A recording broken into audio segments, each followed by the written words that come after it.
Now let me do a part of this course. In fact, this part is common in almost all trading strategies, trading strategy related courses. This is a disclaimer. Now, let me be very honest. We are not doing this just to protect ourselves or with the fear that you may lose money if you trade on this. That is not the purpose why we are doing this. Genuinely, when you do a trading strategy, possibility exists that you may not make money, because all these trading strategies are based on past events. People have seen particular kind of patterns in the past, and based on that they have found that trading in a particular manner leads to some profits. The best part about trading strategies using academic papers is that there is some economic rationale for these strategies to exist. To that extent, this is superior when compared to a pure data mining based strategy. However, situations can change, circumstances may change, and that may render these trading strategies that we are going to talk about not so profitable at some point in time. We have been careful, we have actually tested these trading strategies. We are going to display the results that you will get by trading, by using these strategies on India, on Indian stocks. But then, as I've told you, the circumstances may change. So it's important that we tell you right at the beginning itself what to expect, what not to expect. And the main purpose of this course is that this source, which is academic papers, research done in academic papers, should be used in real markets. That's our goal. There are good ideas sitting on papers which are published, which are there in the public domain, and there are a lot of people who are looking for ideas. The purpose of this course is to connect these two categories and ensure that trading happens using these ideas. Now, we are going to talk about 4 to 5 ideas. That doesn't mean that there are only 4 or 5 of them. There are many trading strategies that are available in the public domain, which are published, which work. But at the same time, you should not treat this like some kind of a magic tool which you can just pick up and start making money. That's not the purpose. The main purpose here is education. To equip the learner to understand academic papers and implement them. And while implementing, it's very, very important that you improvise as well. And that is your skill. At the end of the module, I will also tell you how important is discipline in trading. So please do not take this course as an investment advice. Before deciding to invest, it's very, very important that you understand your own risk appetite and also do some calculation regarding what is the worst case scenario in this kind of strategies. Again, this worst case scenario is worst case scenario that has happened in the past. In technical terminologies, we call it as drawdown. We are going to talk about it in a subsequent module. And then you should ask yourself, do I have the stomach to take this kind of a risk? As I've told you, even a toss of a fair coin where the expectation is that on an average it's 50% heads and 50% tails, you may have a situation where 3 times or 4 times, why not even more number of times, you may have heads or tails coming in a row. So 3 times in a row you may have a tail coming, 3 times in a row you may have a head, even in a toss of a fair coin. So it doesn't mean that the probabilities have changed, but this is a fact of life. So when you actually trade using a trading strategy, it is quite possible that there may be losses, and these losses may come at in the first 3 instances only, first 4 instances only. So you should ask yourself, do you have the appetite to take these kind of losses? One, psychologically, and also actual in terms of money as well. Do you have the funds? This is important. If you don't, then you should not even attempt trading using these strategies. Now, what about investing money belonging to others or starting a fund? Here, of course, you have to comply with all rules and regulations that are applicable to your economic setting. different countries require, have different rules. It's crucial, absolutely crucial, to tell the investor right at the beginning that what he or she is getting into. I'll tell you why. Now, careful research has shown that a lot of times, even though the fund manager is rational, fund manager is acting, in the best way possible, it is the pressure of the ultimate investor that leads to inefficient decisions. Suppose, assume that you collected funds from a naive investor who does not understand this fact, there could be occasional losses.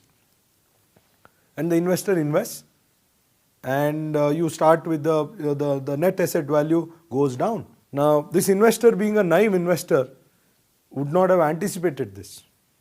Let's say this investor has experience of only investing in debt. Now, what happens in debt? That you get interest at regular intervals, right? Now, people, of course, in an economic sense, you may lose money in debt. Assume you invest in government securities, the chances of losing your principal is very rare. Now, suppose you have investors who are used to only investing in debt, that to safe securities. Now, if they invest with you in these kind of strategies, and if they see their value of their money coming down, they may panic. And in this panic, they may, withdraw their funds from your whatever fund you are running. Now, that will force you to prematurely close these positions that you have taken up. And at the end of the day, it's going to be a lose-lose for all. So it's important that first of all you understand your risk appetite. Secondly, if you are collecting funds from somebody else and you are investing on behalf of others, it's important that you communicate to others clearly what are the pros and cons of this strategy. Of course, you have to talk about positive expected return, at least in the past. But at the same time, you should inform the investor that there is a possibility of a loss as well. Only if the investor is willing to take that risk, then only you should proceed. It's Finance 101 that risk and return go together. Of course, the idea of these strategies is that they earn superior returns for a unit of risk than otherwise. That's what these strategies are. The whole purpose of this disclaimer is to tell you that this course is an educative course.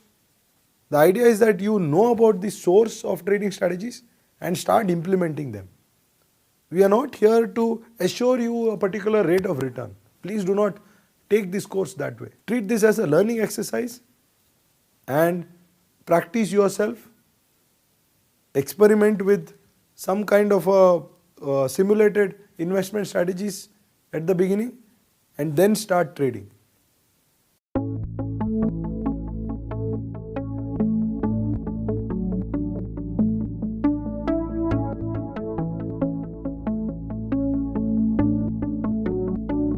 Learning outcomes. After watching this video, you will be able to understand the concept of market efficiency. You will also understand how to create a trading strategy based on an academic paper.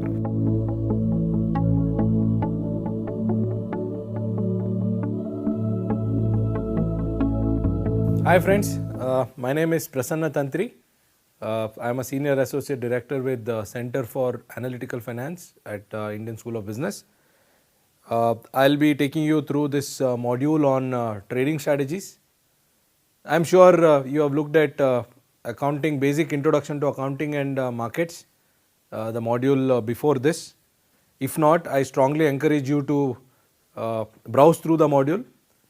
I'll try my best to explain each and every term that I'm going to use in this module, but it'll help if you go through that module and then start this one.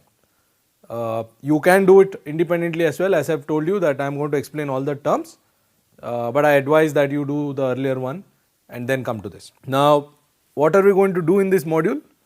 So, we will first tell you how to read an academic paper, because see, the source of trading strategies in all our modules is going to be ideas coming from academic research. That's the speciality of this course. Otherwise, you have tens and thousands of trading strategy courses, where people will teach you fundamental analysis, technical analysis, and trading derivatives and many other techniques.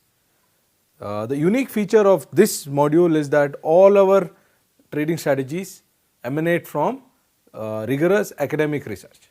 So these are strategies which academicians have discovered and which have not found their way into markets fully.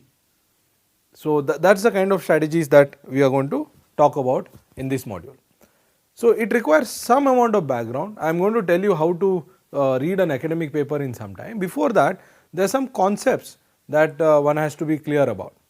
The first and the most important one is the concept of market efficiency. Now, when you try to read these papers, we are going to suggest a reading list of papers from which these trading strategies come from. When you read these papers, this market efficiency concept keeps propping up. So you will see some people passionately arguing that markets are efficient, and some others saying that markets are not efficient, some papers arguing that they are sort of semi-efficient, and so on and so forth. So it's very important to understand this concept of efficiency. Now what is this efficiency? The whole debate is about how quickly information gets incorporated into stock price. The whole debate of market efficiency is all about this. So before this, you should appreciate that ultimately what moves a stock price is the fundamentals of a company. If a company does well, what do I mean by the company doing well?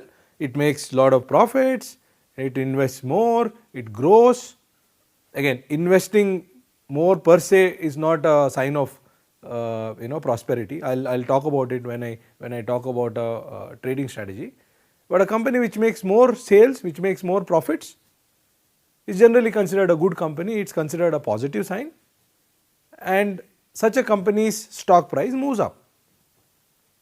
On the other hand, a company whose fundamentals are bleak goes down. Then where is the debate? The debate is, what is the gap between actual change in fundamentals or any movement in fundamentals and these fundamentals getting reflected in the stock price? That's the debate. The debate is whether it is instantaneous, whether it takes few hours, whether it takes few minutes, or whether it takes a long time. That's the debate.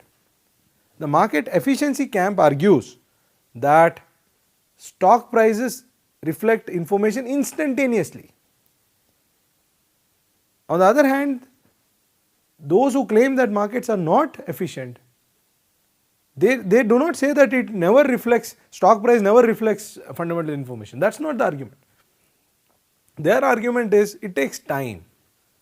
There are a number of reasons ranging from transaction costs, restrictions on short selling, behavioral issues. So number of these reasons impede this process of transmission of information into stock price.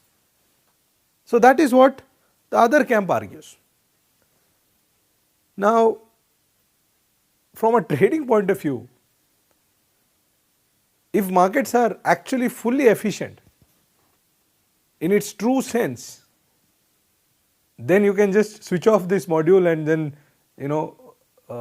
end this course here itself, because then there is no value for active investing, because anything and everything that could have happened to a company, if it is reflecting in price, there is no point in trying to pick a stock. All of us should be passive. All of us should be buying an index, investing in an index. The good news is that a lot of people have shown empirically that markets are not extremely strongly efficient. Now, before getting into the findings of those kind of papers, let me tell you, let me spend some more time on market efficiency. So those who claim that markets are efficient, they talk about three types of efficiency: strong form, semi-strong form, and weak form. Again, don't worry, don't try to note down these things. There's no, we are not going to test you on this. The purpose is not to write an exam here. The purpose is to understand a trading strategy that we are going to talk and implement it. But understanding of market efficiency concept is important, even from an implementation point of view. I will tell you why in some time. So, strong form market efficiency argues that every conceivable information, whether it is in the public domain or not, is already reflected in the price. In other words, let us assume management has decided about a new project and this information is not revealed to public, but if the market is efficient in strong form sense, this information gets reflected into prices. How? It could be simple, it could be because of insider trading. The management themselves may be trading. They themselves may be, they may pass on the information to some traders. So, the idea here is we are not concerned about the mechanism. The fact is the prices, stock prices reflect this information. That is strong form efficiency. What about semi-strong? There is, the argument is diluted a little bit.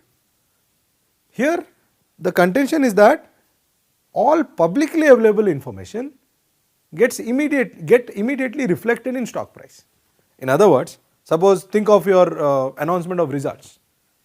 So, if a stock price is efficient in semi-strong form, then the moment the results are announced, instantaneously stock price should adjust.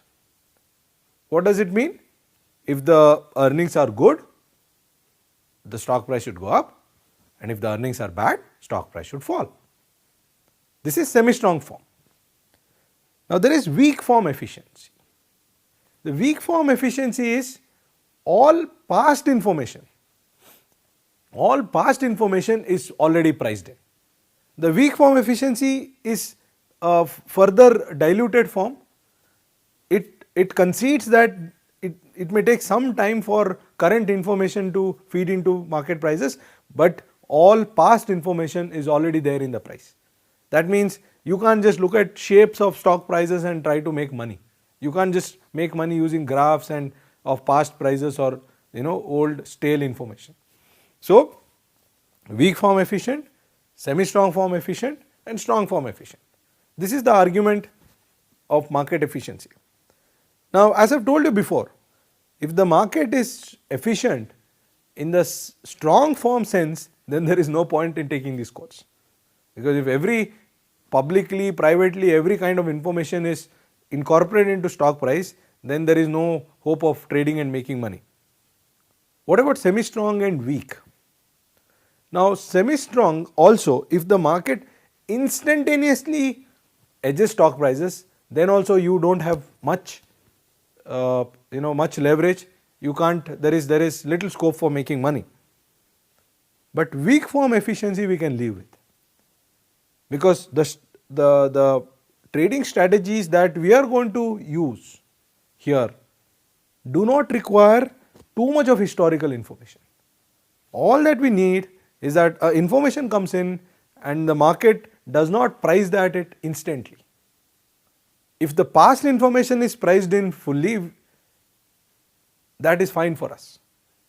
So, our strategies depend on this possibility that markets are not fully efficient in semi-strong sense. Does this mean that we should just completely discard the notion of efficiency and try all kinds of trading strategy on our own? No. This is why I said it is important that we pay some attention to this concept and pay some respect to this concept. Why? When you are saying market is inefficient, see, when I said market is efficient, you would have thought semi-strong or super strong sense, you would have thought this entire concept is nonsense, because you see in practice people trading and making money. But think about it. When you claim that market is inefficient, what are you claiming? You are claiming that your judgment is somehow superior to judgment of millions of skilled traders, isn't it? Just think about it. How does a stock price get determined? Thousands of people, millions of people There are institutions, there are banks, investment banks, they try to project a stock price and trade based on it. Their trading activity leads to the stock price. Now, by claiming that market is completely inefficient, what are you claiming? You are claiming that somehow you have this secret sauce which tells you something more than all these people put together. So, that is why I am saying market efficiency is a red herring. Market efficiency is a warning that you do not have easy money to be made. There is no free lunch. If you find a trading strategy, you need to find a reason why it works. So, I view market efficiency as some kind of a red herring, some kind of a warning. Now, suppose you pick up some data, you do some data mining exercise and find that a particular strategy, let's take a crazy strategy, buying at 9:30 a.m. on Wednesday and selling on Thursday at say 3:25 p.m. Gives you a return of 5% per month. Now, the point is, even if it has worked say in the last 10 years, you should ask yourself, why is it working? Is it like some you toss a coin, sometimes at 20 times in a row you can have a head. So, unless you find a reason why it is working, it is very, very dangerous to start trading based on just past results. Most of the strategies work very well on paper. When you actually go and implement them, you realize that reality is very different. In fact, most of the trading strategies that we would find through data mining exercise, it is quite possible that someone has actually tried and given it up, because it does not work in practice. So, that is why I keep telling you that this is not easy. It is not, it's one thing to ridicule this market efficiency concept, citing reasons why active investors have made money and so on and so forth. But the question that you should ask yourself is your trading strategy so smart that millions of others haven't been able to figure it out? Or the second question is there some structural reasons why your trading strategy works? Only when you have answers, when you have economic answers, then only you should proceed for towards implementing these trading strategies. Other reason why a trading strategy would work is because of behavioral reasons. People may not always behave in a rational manner. So, you should know the reason why a particular trading strategy works. So, my submission to you is that although we are going to talk about a lot of trading strategies, we do not claim that markets are so inefficient that anyone can just do some back testing using data and start making money. No. Our claim is that these trading strategies are carefully researched, and the researchers here show that because of some structural issue, some behavioral issue, because of some reason these trading strategies work. And mind you, in developed markets where there is a free flow of information from academia to the market participant, you will have a lot of professors being hedge fund consultants. It is nothing exceptional there. In such markets, these trading strategies cease to work immediately after publication. In fact, there is a paper in Journal of Finance, which is a top finance journal, which shows that many trading strategies do not work once they are published. Once the paper which has discovered that trading strategy gets published, then why are we doing this course? If most of the time, if after publication, if this does not work, what is the point in doing this course? The good news is, in most emerging markets, in markets where there is no free flow between academia and industry, these strategies tend to persist long after their publication. Second, even in developed markets, it is not that if a paper is published, the next minute the strategy stops working. In fact, there are strategies where people have shown, there's a famous momentum strategy, it continued to work for many years even after publication. Jagdish and Titman's famous paper in the year 1993, about which we are going to talk about. There was another paper 6-7 years after its publication, which showed that the strategy continues to work. The most important, that is one reason, even in developed countries it will work. But the most important reason why you should take this course, or the benefit of taking this course, is that this will introduce a new way of thinking about generating trading strategies. Once you understand the 4-5 trading strategies that we will talk about, and 2-3 trading strategies that you will have to do as assignment, yes, lot of assignment is going to come your way, be prepared for it. Because see, at the end of the day you should implement these strategies. It's not enough if you just see the videos. The fun is in actually getting your hands dirty, right?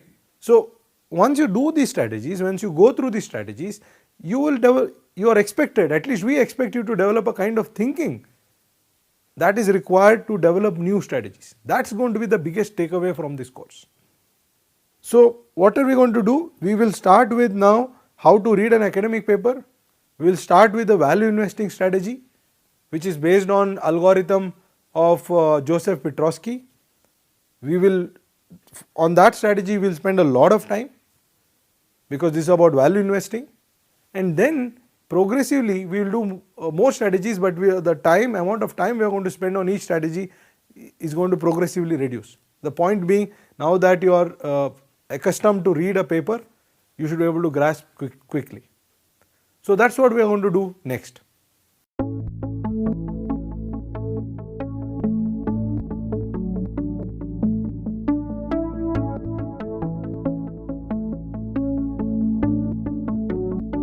Learning outcomes. After watching this video, you will be able to understand what parts of an academic paper are relevant for trading strategy. You will also understand how to comprehend the relevant part of an academic paper.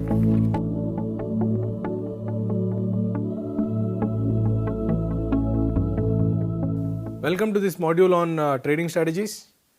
I am assuming that by now you are familiar with basic accounting concepts. You know some market terminologies, like what do you mean by shorting a stock. You know some basics about spot and derivative markets, futures and options. Not that you need to know all these in detail for actual trading, but the understanding of basic terms will help. So with this assumption I am going to proceed.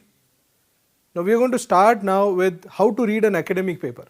You may be wondering, why do you need to know about reading an academic paper in a trading strategy course? The answer is, source of our ideas, source of trading ideas is going to come from academic papers. Why are we doing this? This is because there is a wealth of ideas which are there in academic papers which have not been exploited by market participants.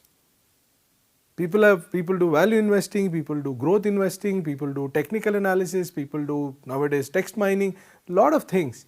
But there are low hanging fruits which are available, which academicians have published. This is there in the public domain. You need not have some private information, but these ideas haven't been fully exploited by market participants. By undergoing this course, you will know which are those ideas are. That's the first point. Second, you will also learn to think in those lines and improvise on those strategies. You can create your own strategies based on the ideas which come from these papers. Third, the rigor which is involved in these academic papers is so high that it's very close to causal. Now what do you mean by causal? Two variables moving together does not necessarily mean that one is causing another. All of us understand that, right? But in these academic papers, these authors try to show that what they are claiming, the relationship between two or more variables, is as close to causal as possible. Although perfectly, no one can say that anything is causal. So that is why the replicability of these ideas, the chance that these ideas work, is much higher than a normal strategy that comes from some data mining exercise. What do I mean by data mining exercise? So if you're good at programming, take past data, try 1,000 types of different type of strategies. A simple strategy, any stock which fell 5% the previous day or some X% the previous day, you will buy. This could be one simple strategy. Or something which went up 1% previous week, you will buy or sell, whatever. So if you try thousands of such strategies, purely because of chance, that you will find that some strategies work. Now if you start putting your money in those strategies, you may be in for disaster. Whereas strategies that come from academic papers, based on academic research, these are strategies which have been devised by scholars, experts in these areas, and hence these are not pure data mining exercise. There is an economic logic as to why these strategies work or why they don't work. And the author also defines the circumstances under which these strategies work. Now does that mean that you can always make money? We have reminded you right at the beginning itself. This course does not guarantee that you just undergo this course, you go trade tomorrow and you start making money. No, that's not guaranteed. But then, what can we say with high level of confidence that these strategies work better than most of the data mining exercises? And more importantly, this way of thinking that you will get from these papers, that's going to help you devise your own strategies. And the chances of success of those strategies even higher. Because there you will combine your practical experience with this rigor, that will make a very good combination. So let me re-emphasize again, don't think that you just undergo this course and from next day you will start minting money. That's not going to happen. May happen for some of you, but that's not our purpose. Our purpose is the learners, the students who learn these strategies should be able to apply and also improvise, and more importantly inculcate this rigorous way of thinking about trading strategies. These are trading strategies which have economic intuition. There is some reason why these strategies work. So that's the purpose of this course. Now how are we going to go through this module? So let me tell you what are we going to do in the next couple of hours. Of course, you have the facility of pausing at any time. That's the beauty of this medium. But what we are going to do is that first we are going to give you an outline as to how an academic paper is structured. It's very important.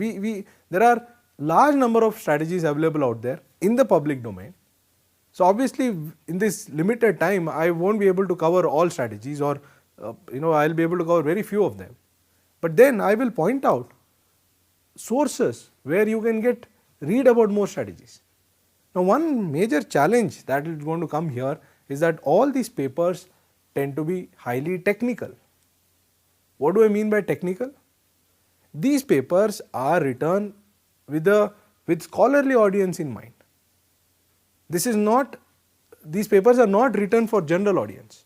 So the writer sort of assumes that reader has some level of understanding, and more importantly, writer also assumes that the reader is up to date with the existing literature on that area. So if you pick up any paper, you will see large number of citations of other papers. Now does it mean that for trading you will have to go through all those papers, take a 5-year accounting course, take a 5-year finance course, and learn mathematics, statistics? The good news is no. So, and that is what the purpose of this module is. What we are going to do is that in this dense jungle of an academic paper, we will try to pick up exactly those parts which are required for understanding the trading strategy that comes out of the paper and implementing it, and also understanding how the strategy has performed in the past. Now that's the purpose of this module. Okay, so let's start. So instead of picking some paper which we are not going to use, let's start with the paper that we will use in this course. So this is a paper by Joseph Piotrowski. This paper is published. I repeat, published. This is in the public domain. So there is no secret recipe out there which you will not be able to get. This is fully publicly available. It's a paper by Petrosky about value investing. So you can see on the screen the exact title of the paper. You can also see where the link that you can see where the paper is available publicly. So this is published in Journal of Accounting Research, which is a top journal in the area of accounting. Now the idea of paper is very simple. You would have heard about value investing, right? I'm sure most, if you're interested in trading, you would have already heard about value investing, or you would have heard about Warren Buffett for sure. What these people do? Value investors generally pick up stocks which are neglected by the markets and buy them at a time when they are valued very, very low when compared to their intrinsic price, and then hope that these stocks, the market will realize sometime that these were good stocks, and then the prices go up, and that's how they make money. Now the question comes, why markets neglect these stocks? How do you identify these stocks? And how do you trade these stocks? Now what Petrosky's paper does is try to, the paper gives you an algorithm to identify a subset of stocks within this value stocks which are likely to outperform others. That's what this paper does. Now why don't you pick up all value stocks and just buy and hold? Can you make money? Is a question. You have to ask yourself, if that were so easy, if you can just pick up stocks which are valued low, then why are there only so few successful value investors? All of us should have become value investors, right? Just take a list of stocks, look at stocks which are valued very low. I'll come to this point, that how do you see that a stock is valued low or high? Assume that there is a way of finding it out. Then just pick up those stocks which are valued very low and just buy them and hold, and you make money. You don't need to do, you can party for rest of your life if it were so simple. As you would guess, it's not that simple. Financial economists have pointed out, including Nobel laureates like Eugene Fama and others, the reason why these stocks are valued low is because many of them are on the verge of bankruptcy. There are serious problems for these stocks. Some of them may have liquidity constraints, some of them may be on the verge of default, some of them may be making losses, and so on and so forth. And some of them may have governance problems. The numbers may be saying something, accounting numbers may be projecting a rosy picture, but there may be some scandal going on. We have had numerous instances like this. Some of them may be taking risks which the market, which a lot of people may not realize. So that may be one of the reasons why these stocks are valued low. Now if you buy all these stocks, and if you tend to buy such stocks just because they are valued low, you may end up losing all your money. And that's precisely why we have very few Warren Buffetts. We don't have too many of them. So now what Petrosky does is, within this universe of low value stocks, how do you pick up those stocks which are likely to be potential winners? That's the question that Petrosky tries to answer. And more importantly, he gives you a specific formula. Now if I can tell you, right, this is a skill. If I tell you it's a skill, then there is no answer as to how do you acquire that skill. This is not like painting and drawing and music and all that. Petrosky gives you a specific formula. Does that mean that you just have to know that formula and there is no scope for skill? No, not at all. That's not what I mean. What I mean is, by understanding this Petrosky's paper, you will get a specific formula to start with. You will get a screen, basic screen, and from there you can build on. So this is a score, the Petrosky score, which is called F score. Tells you whether you have to buy or sell a stock, right? So that's the starting point. Now what we are going to do in this module is take you through different sections of this of a paper. Of course we are going to use Petrosky's paper. Why to burden you with another paper which anyway we are not going to use, and tell you Suppose you are given a paper, how do you locate that particular area or part of the paper that contains what you want, the meat of the paper, so to speak? A paper typically has some 60 to 70 pages. You will have around typically 30 pages of text, some 20 pages of tables and some 5-6 graphs. That is how you will see in a paper. As I have told you before, the author's purpose is to publish this paper in a peer-reviewed journal. So there are referees who look at this paper, ask questions, they ask for, they say that they ask the author to explain how this works. They come out with alternative explanations. The author has to show that the paper is robust to these kind of alternative explanations, and so on and so forth. What I mean is there are a lot of parts of the paper which are not essential from a trading point of view. Of course, I encourage you to read the paper fully, understand the paper fully. Some of you may get interested in pursuing a PhD. That's an unintended consequence. That's great. But purely from a trading point of view, you do not need to read the entire paper. So first let me tell you how a paper is structured. The first part of the paper, after the title, you will have something called as abstract. Now abstract, what it contains? Basically the entire paper is summarized in about 150 to 200 words, sometimes less than 100 words. Abstract will tell you the main question of the paper, what the paper does and what results they get, the authors get. So these are all summarized briefly. So if you just read the abstract, unless you have a understanding of the literature, unless you have an idea of what the paper is trying to do, you may not understand much. You can just read the abstract, it is not too taxing, it is just 100-200 words as I have told you before, but I do not think you will get a full sense of what is going on by just reading the abstract. Once you move on, the next 4 to 5 pages of the paper is the introduction. Now what the introduction does, this section, if you have some background in the literature, if you read the introduction, you will understand the entire paper. Introduction, what introduction does is gives you a motivation for the paper, why the authors actually started this inquiry,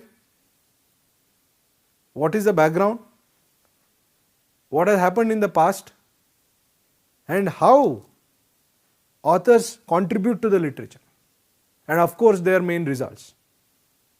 They also briefly talk about data sources. They will also talk about what methodology they employ, that is very important. As I have told you, the referee usually asks for asks for robustness tests. The authors have to show that their results are robust to alternative explanations. So lot of these things are briefly explained in the introduction. Now the question is, purely from a trading point of view, do you need to read the introduction or not? I encourage you to read the introduction. And those parts which are technical, where you have these statistical terminologies, where there is lot of math, you may just ignore. What you need to understand is that what is the trading strategy that is being employed here, and from where do you get the data to replicate these trading strategies. If you get a broad idea of this and what are the kind of returns this trading strategy has generated in the past, and also what is the economic reason why this trading strategy works. If you understand this much, once after reading the introduction, I think you are in good shape. After this, you have institutional background. Now institutional background basically describes the institutional setup of the country from which the authors use the data. Most of the papers are obviously from the United States, but there are papers where data from other countries are also used. Now one important check that you have to do here is A, are the authors using some proprietary data? Now suppose that sometimes what happens is authors go to some government agency or a central bank and get some data. Now if this trading strategy depends on having access to this data, you can just forget that paper. It may not be possible for an individual investor to get this kind of data, whereas academic researchers will have access. So you should ensure that the trading strategy is not a result of a typical institutional feature which is applicable to a particular country. Then the trading strategy also of course applies to only that country. If that institutional structure is not available elsewhere, then you can't do anything. Suppose, I will give you an example. Suppose the trading strategy involves shorting, and the country where you want to use this strategy, shorting is not allowed. Then there is no point in going through that paper. Because if shorting is not allowed, of course there is no way you can replicate the strategy in the country where you want to trade. So from that point of view, you have to read institutional structure. Institutional structure typically is not very technical. It explains the market structure in that country in brief. So it is not very dense, you can glance through the structure. Then the next part usually is about data sources. This is very important. I've already given you a hint. When you read the institutional structure itself, you should have an idea that whether this is something which is typical to a particular country. Data sources, as I have told before, you should look whether the authors are using some proprietary data or it is a public data. If it is proprietary data, stop, forget that paper. You only look at papers where data source is public, anyone can access. By public I do not mean free, sometimes you may have to pay, but since you are going to trade and if you are confident about the strategy, it is not a bad idea to even access paid data, but most of the data sources are free, are freely available.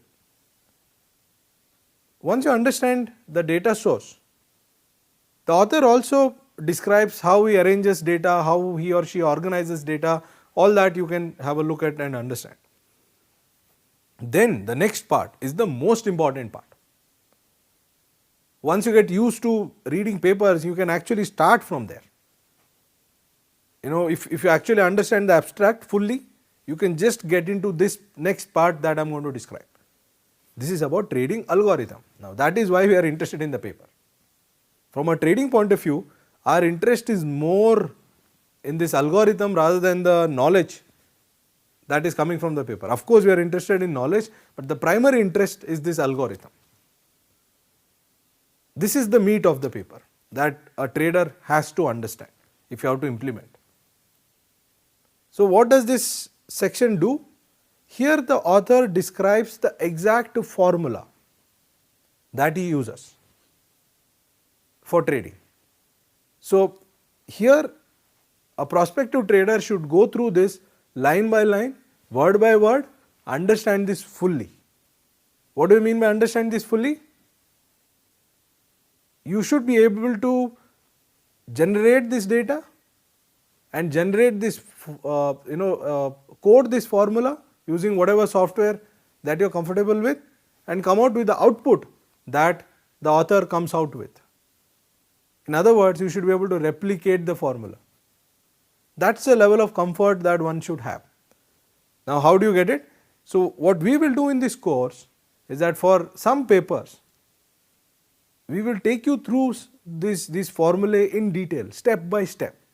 We will tell you what are the components of this formula, where do you get the data from. We will actually show an illustration with the actual company and show you how to create these kind of scores. We will also show how do you trade, and finally we will also present the results that the author has obtained. And since we are in India, so what we will do is, if you apply the same strategy on Indian stocks, then what would have been your results? Even that we will show for the kind of strategies. What we encourage you to do is, once that is done, of course the easy way is to just try this on stocks and see whether it works. As I warned you before, it may not work in the same form where it has worked 20 years before. You need to improvise. So the first thing is you should first try whether you can replicate on your own, and then try to apply this on a mock portfolio. And once you are confident that this works, and then only you should try trading, and based on the insights that you obtain, you should try to generalize. That's our advice. Now coming back to the sections of the paper. Paper doesn't stop at there. This once your trading strategy algorithm is done, then the author gets into the next part of the paper, which is hypothesis. What does he do here? Here the author tries to explain different hypotheses as to why this trading strategy works, and why he also presents tension in the hypothesis. There will be reasons why this trading strategy works, there will be reason why it should not work, and then he shows the purpose of the paper is to empirically test which of the hypothesis holds. As an aside, please remember, you can never accept a hypothesis, you can only reject something. And author, the way the approach is, author rejects all other explanations and then comes to a conclusion that possibly this must be the reason why it works. Now again, this is more for an academic audience. It's nice to know. I want to repeat this once again. I am not discouraging you from reading the paper. Don't think that after this module, don't think that you should not read the entire paper. No, that's not the purpose. It's good. Somebody who reads and understands the entire paper will do better than someone who reads only a part of it. But then the purpose of this module is to tell you that you need not understand the entire paper purely from a trading point of view. You just have to understand the trading strategy that comes out of the paper, how to implement it, data sources, and the expected results, and the ways of back testing it. That's the purpose of this module. So purely from that utilitarian point of view, you can try to ignore this hypothesis part. You will not lose much. The next part is about empirical strategy. The empirical strategy will tell you what are the statistical methods, tools and techniques the authors use to prove that whatever they are trying to establish actually happens in practice. So this part is highly technical. Let me warn you, unless you are trained in econometrics, unless you are trained in, have some background in mathematics and statistics, it may be difficult to interpret these things. For example, you may suddenly find a sentence that we use regression discontinuity technique. Now what is this regression discontinuity? So if you try understanding, it may take a lot of time, which may not be required purely from a trading point of view. So this empirical strategy section can be safely ignored from a purely trading point of view. Of course, it's great to learn, but not required from a trading point of view. Now coming back, the next section is important. This is about results. Here the authors show what has been the performance of this strategy. This is very, very important. Now here is the difference between an academic exercise and a data mining exercise. Now what happens in a data mining exercise, the purpose of each test there in a pure data mining exercise is to show that something actually works. So authors, there people try like 10 tests and pick up the one that works and say that this works. If you have seen a typical technical analysis kind of a show where people say that some particular pattern works, Head and Shoulders for example works. If you don't know Head and Shoulders, nice, you can think that it's a shampoo brand and forget it. But then how do they prove? They pick some instance where it works. So they say that 6 months back on a particular stock, Head and Shoulders pattern emerged and it worked, and that's the money it made, the strategy made. That's why it's an amazing strategy. Now again the Head and Shoulder pattern has emerged, and hence you are likely to make money if you follow this particular strategy. This is a typical data mining kind of an approach. The approach that academic papers take is not this. The author attempts to reject a particular hypothesis, continuously tries to show that a particular trading strategy does not work. And if he fails to show that it does not work, then he says there is likelihood that this may work. He will never ever conclude with certainty that a particular strategy will always work. After a careful attempt to reject the possibility that the strategy does not work, then he concludes that probably this works. It's a very different approach. Now coming back to head and shoulders. Now if you give it to a careful researcher with head and shoulders, you know what will he do?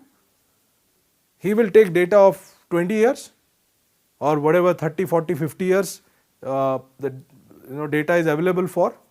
He will look at all instances where this strategy has, this pattern has emerged.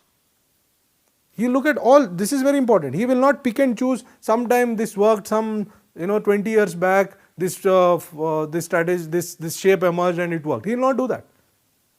What a careful researcher will do, will look at all instances where this shape emerged, and then out of these instances, what has been the result? How many times you made money, how many times you lost money, how many times nothing has happened. Suppose this strategy has worked, let's say has on an average given you some 5% return. Now the author compares this to what would have happened if you have just randomly traded without this strategy being there. Suppose you call some monkeys and ask them to throw darts on a stock, what would have been your return? You can assume market return as that you will get from a passive trading strategy that you get from an index as a benchmark, and they compare whether this strategy of buying whenever this particular shape emerges outperforms this kind of passive investing. The approach here is to attempt to reject something, and despite your best efforts, if you cannot reject, then you sort of say that maybe this is working. So that's the approach these papers will take. So as I've said, this head and shoulders, they compare it with market returns, and mind you, most of the time with this kind of strategies, you will find that those strategies don't work in practice. Just think of this way. So if you had just looked at some shape and made money, everyone would have made money, right? That's not that easy. So you should be very, very careful while looking at these self-selected examples. Whenever you hear of some tip or a trading strategy, you should always keep this in mind. The approach that you are following, is it trying to accept something or reject something? So from that point of view, reading this result section is very important. What this result section will do is that initially it will show you the main result. The authors describe the main result, and then they show you a series of tests which are performed where the authors attempt to reject this particular hypothesis that they have, and they fail to reject it. That is why they claim that there is a paper, there is an idea which needs to be, which can be exploited. They also attempt to show that, what if it's some luck because of which this has worked.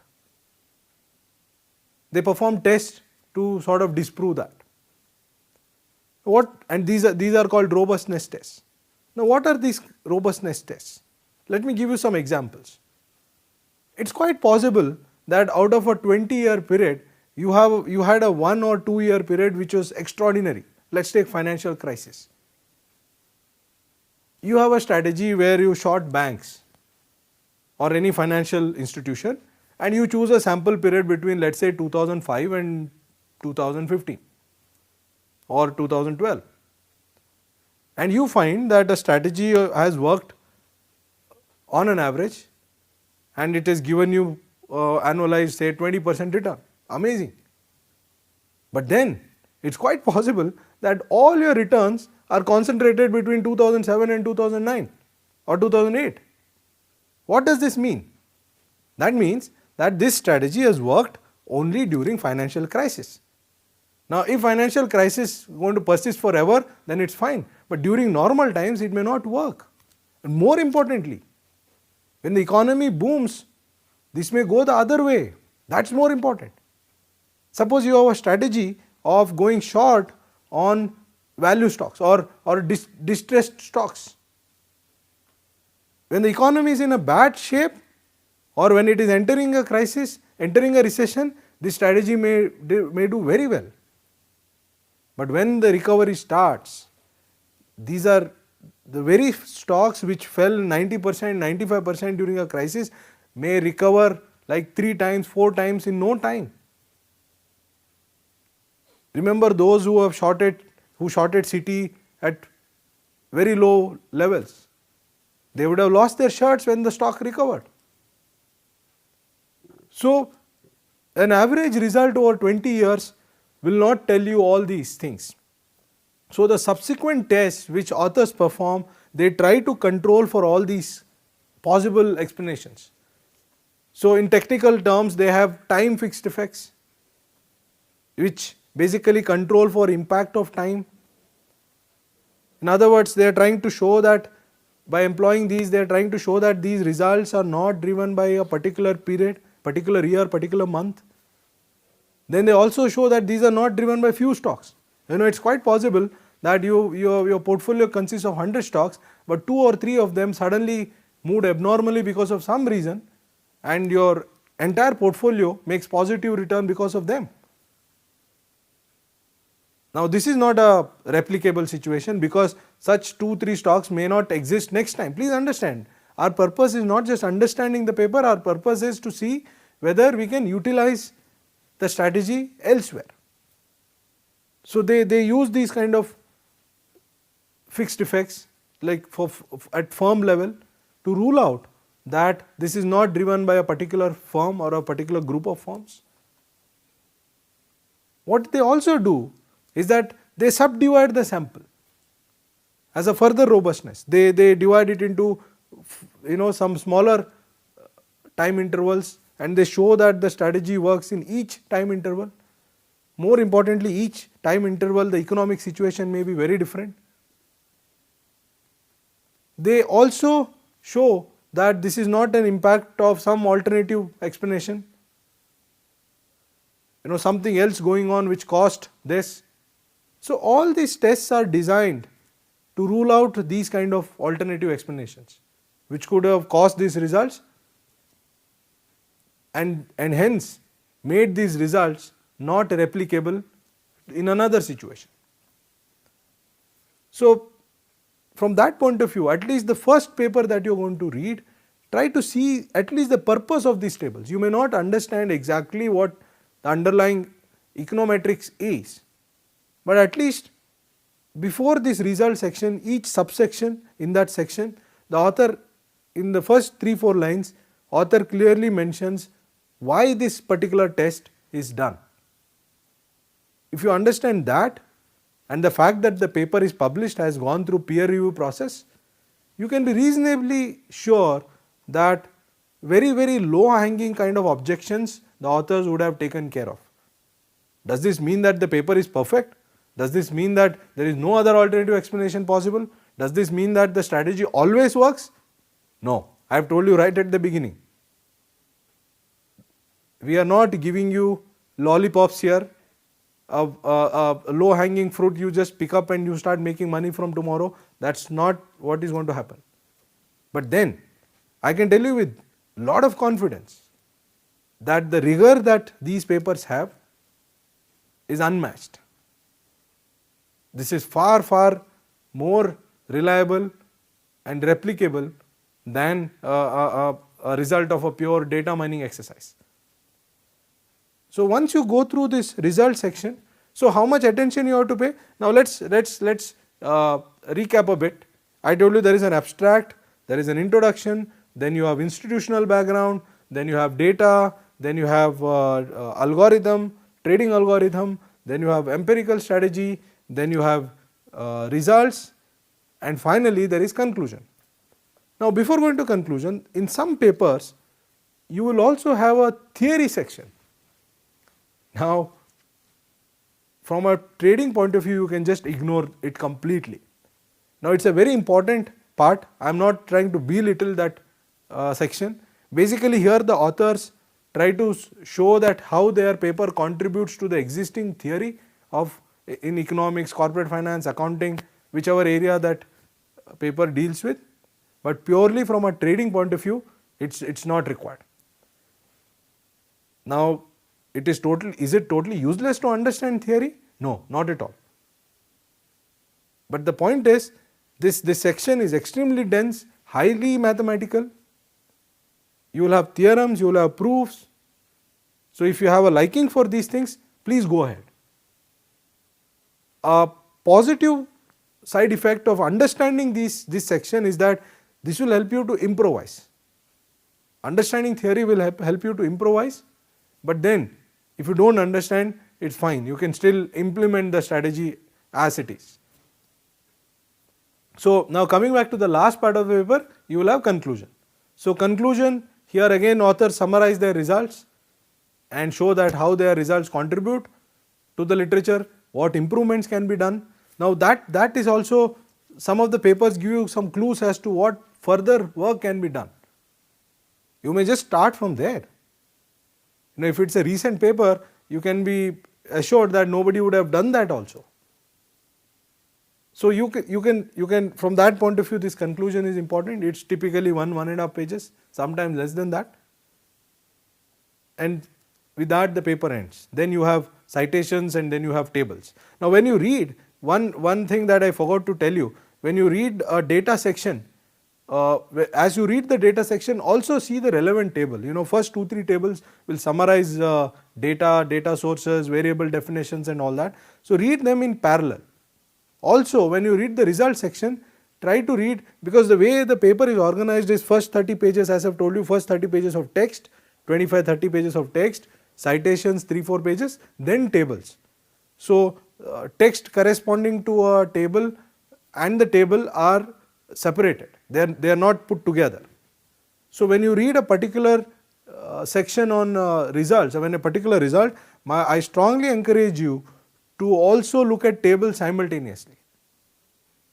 Then the understanding will be better. When the author says this strategy leads to 3% return annualized, just look at the table and verify for yourself, do you find that 3% somewhere? That will help understanding better. So, you should read them together. So, once this table part, then you will have pictures. Pictures basically convey they help improve understanding, and that is how a paper is typically structured. So, now what we will do, now that you understand how a paper looks like, I encourage you to look at this. If you see the slide, it will show you, it is showing you where this Petrosky paper is available. I strongly encourage you to download this paper, maybe print it out or use your device and just verify for yourself whether you find these sections. If you find, or any other trading strategies paper, if you find anything which you cannot understand, you can write to us. We will answer your questions. And if you find any new section which I have not told, because see there is no law, this is not a legal format, this is not a format determined by law. You may have, depending on the context of the paper, you may have other sections as well, or there may be papers which may not have any section. As I have told you, theory for example, most papers do not have theory, some papers may have it. Some papers may combine 2 or more sections. For example, hypothesis and empirical strategy may be combined, that is possible. Now that you understand the structure of a paper, I can assure you that you will not get frightened by the technicalities involved in a paper. Before proceeding further on this video, I strongly encourage you to download this Petrosky paper or any other paper and just try to see yourself. As I have said before, there could be change in the structure, but more important for you is to understand where this trading strategy section or the algorithm section is and start trying to replicate. Another thing that a prerequisite that for this kind of course is that you must be familiar with some kind of a statistical, a statistical package to analyze data. It could be as straightforward as an Excel, or if you know programming, that's even better. Not essential again, you can do a lot of your work in Excel itself, but I strongly encourage that you brush up your basics in any of these packages, so that you can download data and start testing them. That's very important. Remember, the key is to have this mindset that you are making an attempt to reject a hypothesis and not to come out with something.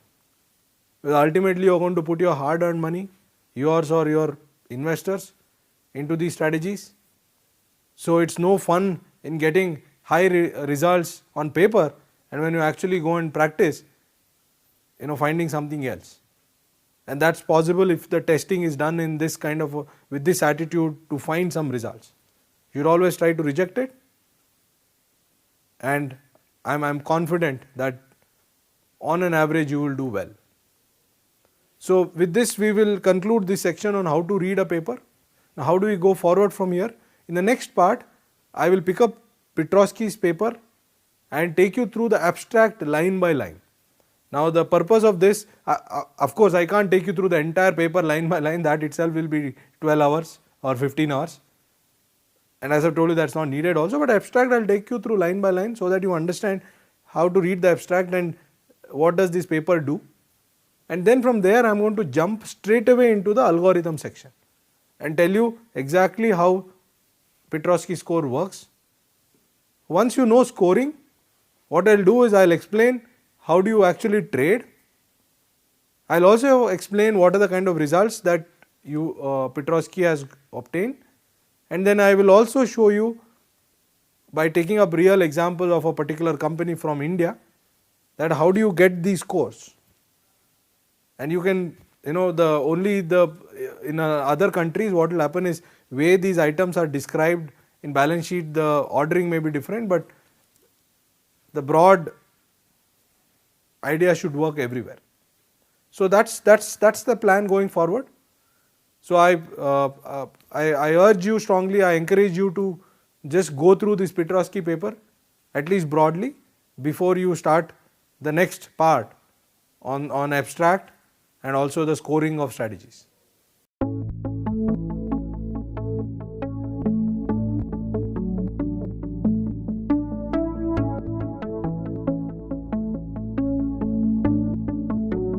Learning outcomes. After watching this video, you will be able to read and understand an abstract of an academic paper.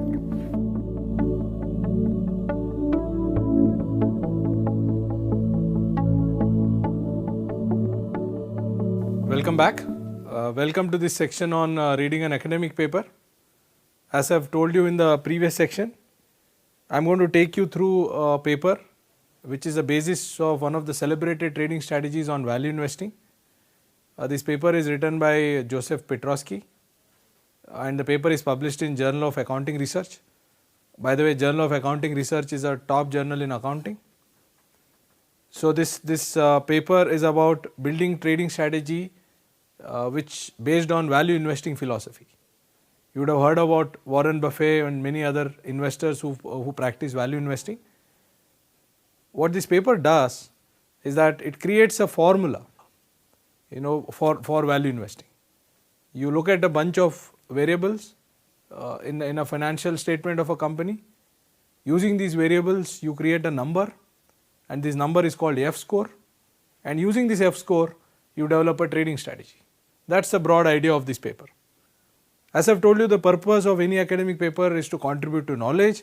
So the author explains why this strategy works, how does it contribute to our understanding of markets, and so on and so forth. But as a trader, we are less interested in that part and more interested in the trading strategy part of it. Of course, it doesn't mean that I'm discouraging you from reading the paper. You're most welcome to read the entire paper. You can send us questions if you have.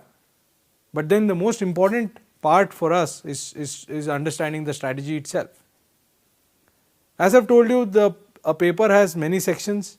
In the last module I told you it starts with an abstract, goes to introduction, then you have institutional background, results, empirical strategies, and so on and so forth. So let me start with this paper and give you an introduction as to what each section contains.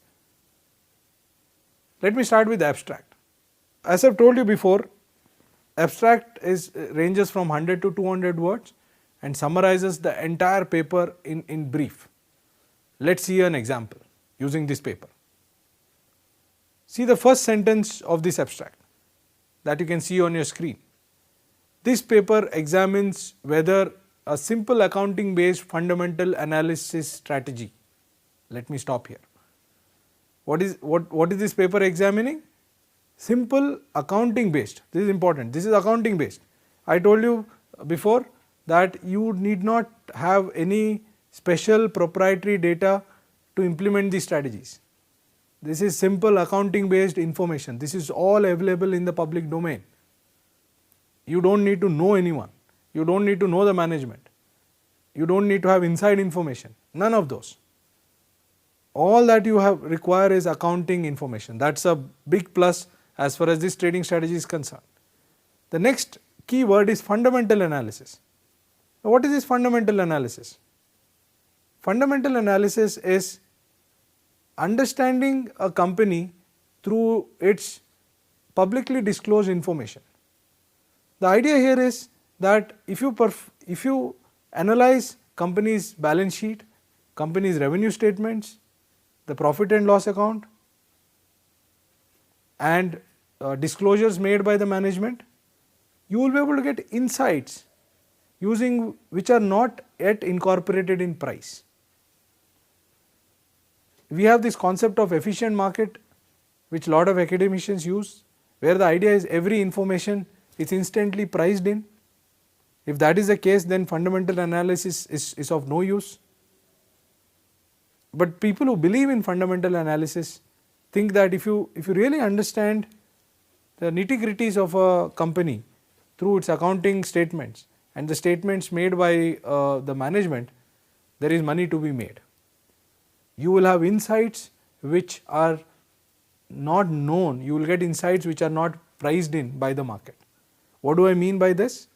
You will be able to identify whether a company is overpriced or underpriced. So that is the meaning of fundamental analysis. We will talk more about this. When I talk to you about this trading strategy, you will understand it even better. Let us continue with this abstract. What it says? When applied to a broad portfolio of high book to market firms, let me pause once again.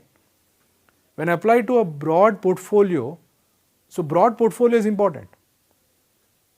All these strategies work on a broad portfolio. It is not about individual stock. Nobody is making a claim that on every particular stock, on every day, you can make money. It is impossible. There are large number of factors that impact a stock price. That is not possible. But if you have a broad portfolio of stocks, then these strategies work. And then what is the next operative word? High book to market firms. What are these high book to market firms? In the previous module, you already learned the concept of book value and market value. So book value is nothing but the value of a firm as recorded in its books. Suppose you buy a property at 100,000 and you depreciate it at the rate of 20% every year. First year the value of the property, the book value of the property is 100,000, second year it will be 80,000. So if your company has only that asset, then the value of your company and suppose there are no liabilities will be 100,000 in the first year and 80,000 in the second year. That is the book value. And suppose you have 100,000 shares, book value per share will be 1. What about market value? Market value is the price of your shares times number of shares. Suppose for the same company, the value price of per share is 2. So if you multiply 2 with number of shares, which is 100,000, the value of the firm becomes 200, market value of the firm becomes 200,000. So book to market value in this case is 1 divided by 2, which is half. So this strategy applies to a broad portfolio of firms which are high book to market value. This high book to market is very, very crucial in this strategy. So high book to, so this ratio half, higher this ratio, so that the firms which have high book to market ratios are the firms on which this strategy works. That is what the author is trying to say. Now let us move on further. The author says, can shift the distribution of returns earned by an investor. Now I have told you there are a lot of parts in the paper which are not required from a trading point of view. Now this is for academic audience. If your purpose is just trading, you can safely ignore this part. Can shift the distribution of returns earned by an investor. Those of you who are interested in understanding this, if you read the paper, you will get an idea, you can write to us. But from a purely trading point of view, you can ignore this part. Now this is the first sentence. The sentences in abstract, let me warn you, tend to be very long. The reason is they want to club a lot of information in this 100, 200 words. Let me move on to the next sentence. Petrosky says, I show that mean return earned by a high book to market investor. So I already told you what high book to market is. If there are, let us say, 3 firms with one having 0.8, one having 0.6, one having 0.4 high book to market, the highest is a firm with 0.8. Now in the paper we will really explain what are the characteristics of these high book to market firms are. But it's time you can pause and think, what are these high book to market firms? Essentially these are firms whose assets are not valued as much as other firms. In other words, for a particular book value, the market value is low. Remember, the book value is in the numerator and market value is in the denominator. So these are our value stocks. So the strategy focuses on value stocks. We are going to give you more examples as we proceed.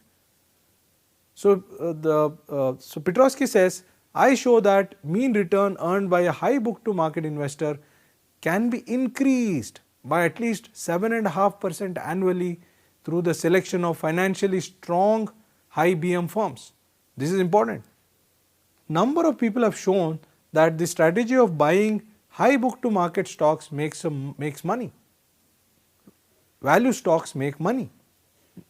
People ignore these stocks, but if you buy all these value stocks and hold on for 5-10 years, people have shown that they make money. Petrosky says, if you use this, his formula, if you use his trading strategy, you can increase returns earned by a value investor who buys all high book to market firms by 7.5% per annum. 7.5% per annum is huge. And the operative word is financially strong high BM firms. Now this is where fundamental analysis comes in. How do you know a particular firm is financially strong? You will learn about the strength of a firm through its accounting information. You just need accounting information for this strategy. You do not need anything which is not there in the public domain. So using accounting information, you identify financially strong high book to market firms and then trade using this strategy, which Petrosky has outlined in this paper, and your returns are, at least in the past, the data that Petrosky analyzes, your returns are 7.5% per annum higher when compared to a strategy where you buy all high book to market firms. Let us move on. Next he says, while the entire distribution of realized return is shifted to the right. Again I said we will not bother about distribution of returns here. Next sentence. In addition, an investment strategy that buys expected winners. Now how do you know which firms are expected winners? Again fundamental analysis, going back to accounting statements, identifying strong high book to market firms.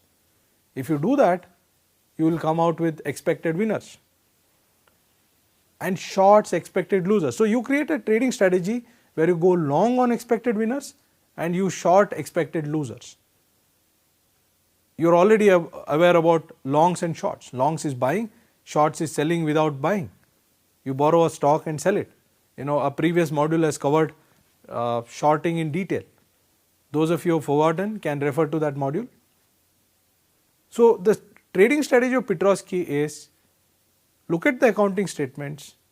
First of all, create the universe of these high BM stocks, look at the accounting statements. From the accounting statements, identify potential winners using his formula, identify potential losers, go long on the winners, go short on the losers, and hold on for a particular period of time. If you do that, Petrosky says, I move on in the next sentence of the abstract where he says, investment strategy that buys expected winners and shorts expected losers generates a 23% annualized return between 1976 and 96. This is huge. The best of the best investors have earned around 20 to 24% annualized returns throughout their career. You can just take an Excel sheet and see if you start with the $100 and if it compounds at 23-24% for 20 years, how much it's going to be. This is huge. Now, mind you, this 23% is based on the past numbers. It is not that every 20 years you are going to make 23%. There will be a number of tests that we are going to do to test whether this is robust, but this is what Petrosky has found. Between 1976 and 1996, if you had used this strategy, you would have made 23% annualized return. Then he says, and the strategy appears to be robust across time and to controls for alternative investment strategies. Now, this is the beauty of an academic paper. Number of times people just do data mining and come out with some kind of a number. In order to show that this is not a mere data mining exercise, Petrosky shows that these results hold even when you change the time period, even when you control for other kinds of explanations as well. Then he says, within the portfolio of high BM firms, the benefits to financial statement analysis are concentrated in small and medium sized firms, companies with low share turnover and firms with no analyst following. Now, this is very important. Now, the question is, if it is so easy, why is this strategy working?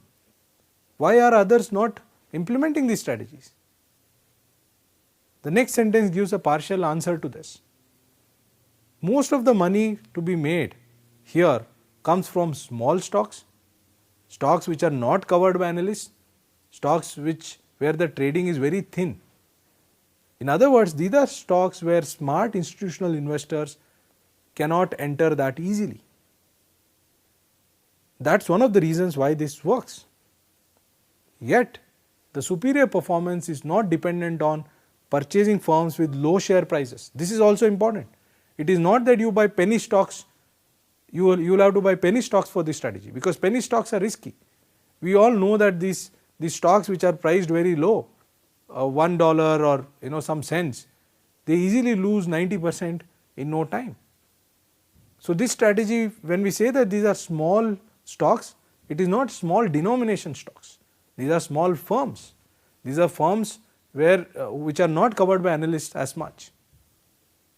So, the point is, this strategy, the results of this strategy are driven by stocks which are not covered by analysts, which are small, and also those with low trading turnover, but not by penny stocks.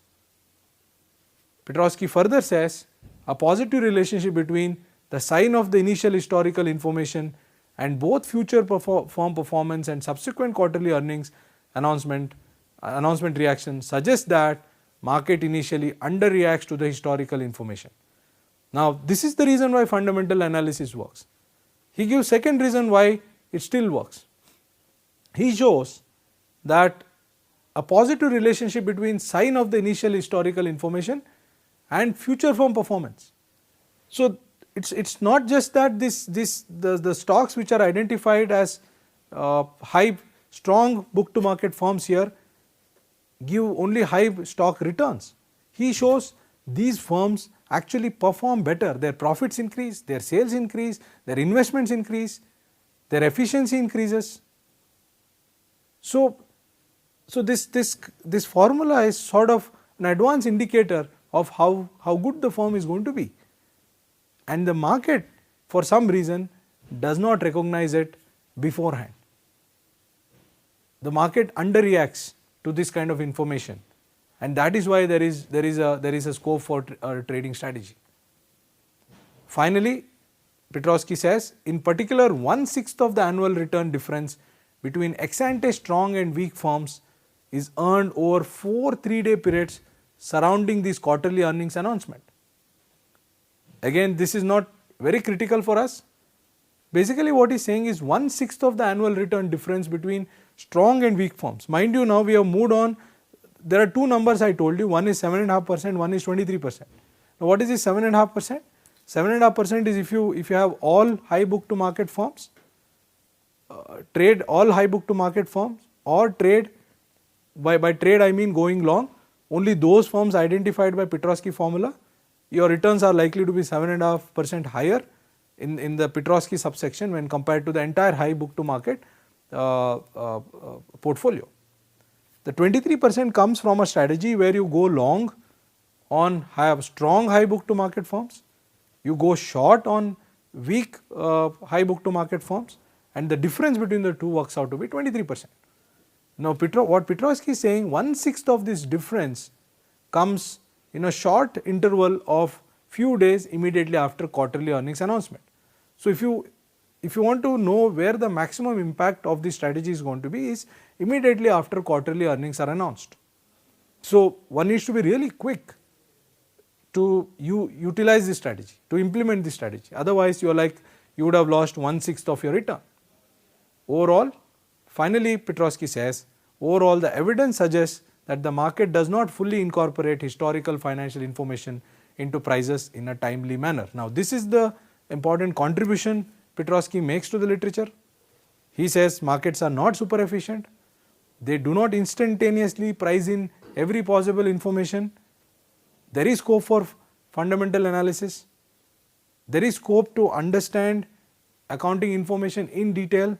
You can make money by such an exercise. There is use to such an exercise, and that is the purpose of this paper. So, if you see the abstract, the entire paper has been summarized in about 8 to 10 sentences.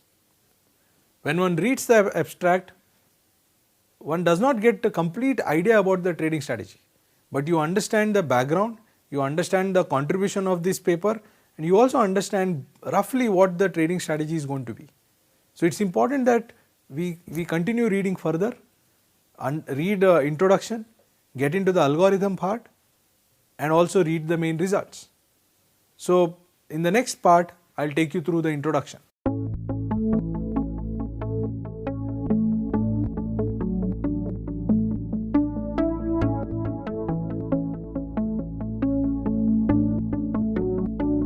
Learning outcomes.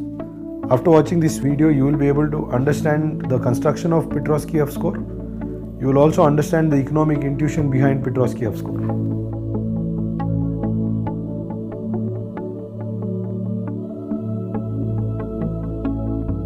The most important part of this Petrosky score, we are going to start now. This Petrosky trading strategy, the most important part of it, the algorithm itself. We are going to get into that right now. So, we have done a lot of background study for you. We have done accounting, we have done for basics of markets, we have done various terminologies. We also saw how to read a paper, different sections, so on and so forth. You must be eagerly waiting to see what Petrosky actually does, how to implement the strategy. What is the strategy? Implementation comes later. So, I have given you a lot of background, theoretical reasons, why it should work, why it should not work. So, with all this background being completed, we will now get into the real meat of the trading strategy. What is this algorithm all about? So, if you open the paper, if you go to section 2.3.2, that is where this algorithm starts. Petrosky's algorithm has 3 components to it, 3 main components and 9 different elements. So, ultimately what you will get is something known as a F score. For each company, you will have a F score which could range anywhere between 0 to 9, and the number that you are going to assign to a company will ultimately determine what you are going to do with that particular stock. Whether you will buy, sell, hold, do nothing, will all depend on the final F score number. Now, what are the three components, three major subsections, if you will, of this Petrosky score? The first four elements are profitability measures. So, these obviously depend on current profitability and change in profitability. The next three that are going to come are capital structure measures. So, I am going to tell you all these in detail when I discuss these measures. And the last two are operational efficiency measures. So, we have three kinds of measures in Petrosky: profitability based, capital structure based, operational efficiency based. Now, you may be wondering, you are not going to write an exam based on this. Why am I telling you all this? The reason I am telling you all this is, mind you, we are not doing a pure data mining exercise.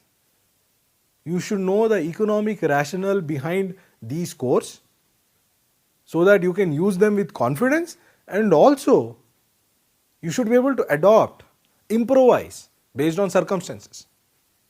To be able to do that, you should know why Petrosky chose these elements. Trust me, it is not a pure data mining exercise. It is not that Petrosky tried 200 variables and out of these 9 worked, and that is why he's created this score. That is not how academic research works. He has in fact given economic rationale why these measures work, where they work, when they work, and when they don't work. Enough of background. Actually, I am giving background. This is not supposed to be a background module. I said we should straight away get into the meat of the paper, algorithm, but I spent a couple of minutes on background. Let me actually get into the algorithm now. As I said, the first category is profitability measure. Let me take up the first measure within this profitability measure. It is called ROA. Go back to your accounting class. What is ROA? Many of you would have guessed by now. It is return on assets. Return on assets. Now, what does this signify?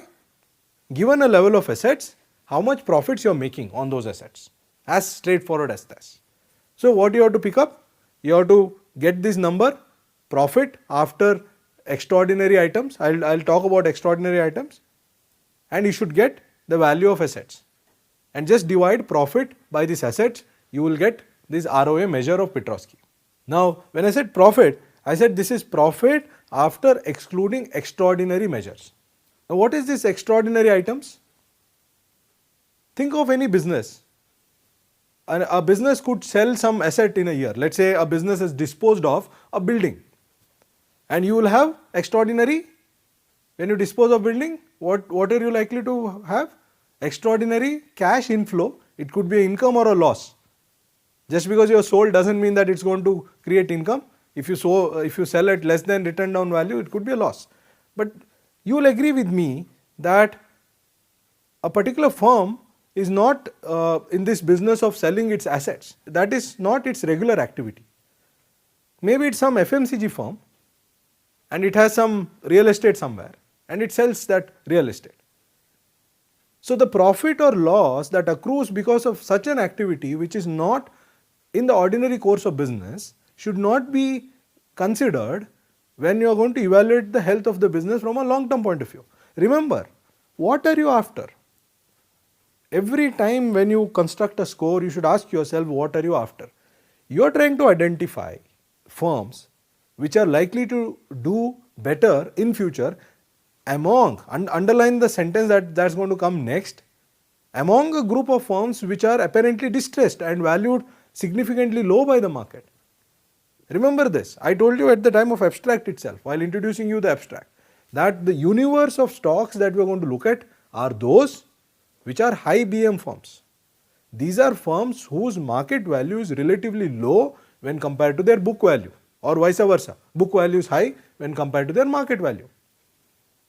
So, that is what you are up to. So, within these firms, you are trying to find out firms which are relatively doing better and whose fortunes are turning for the better. That is even more important.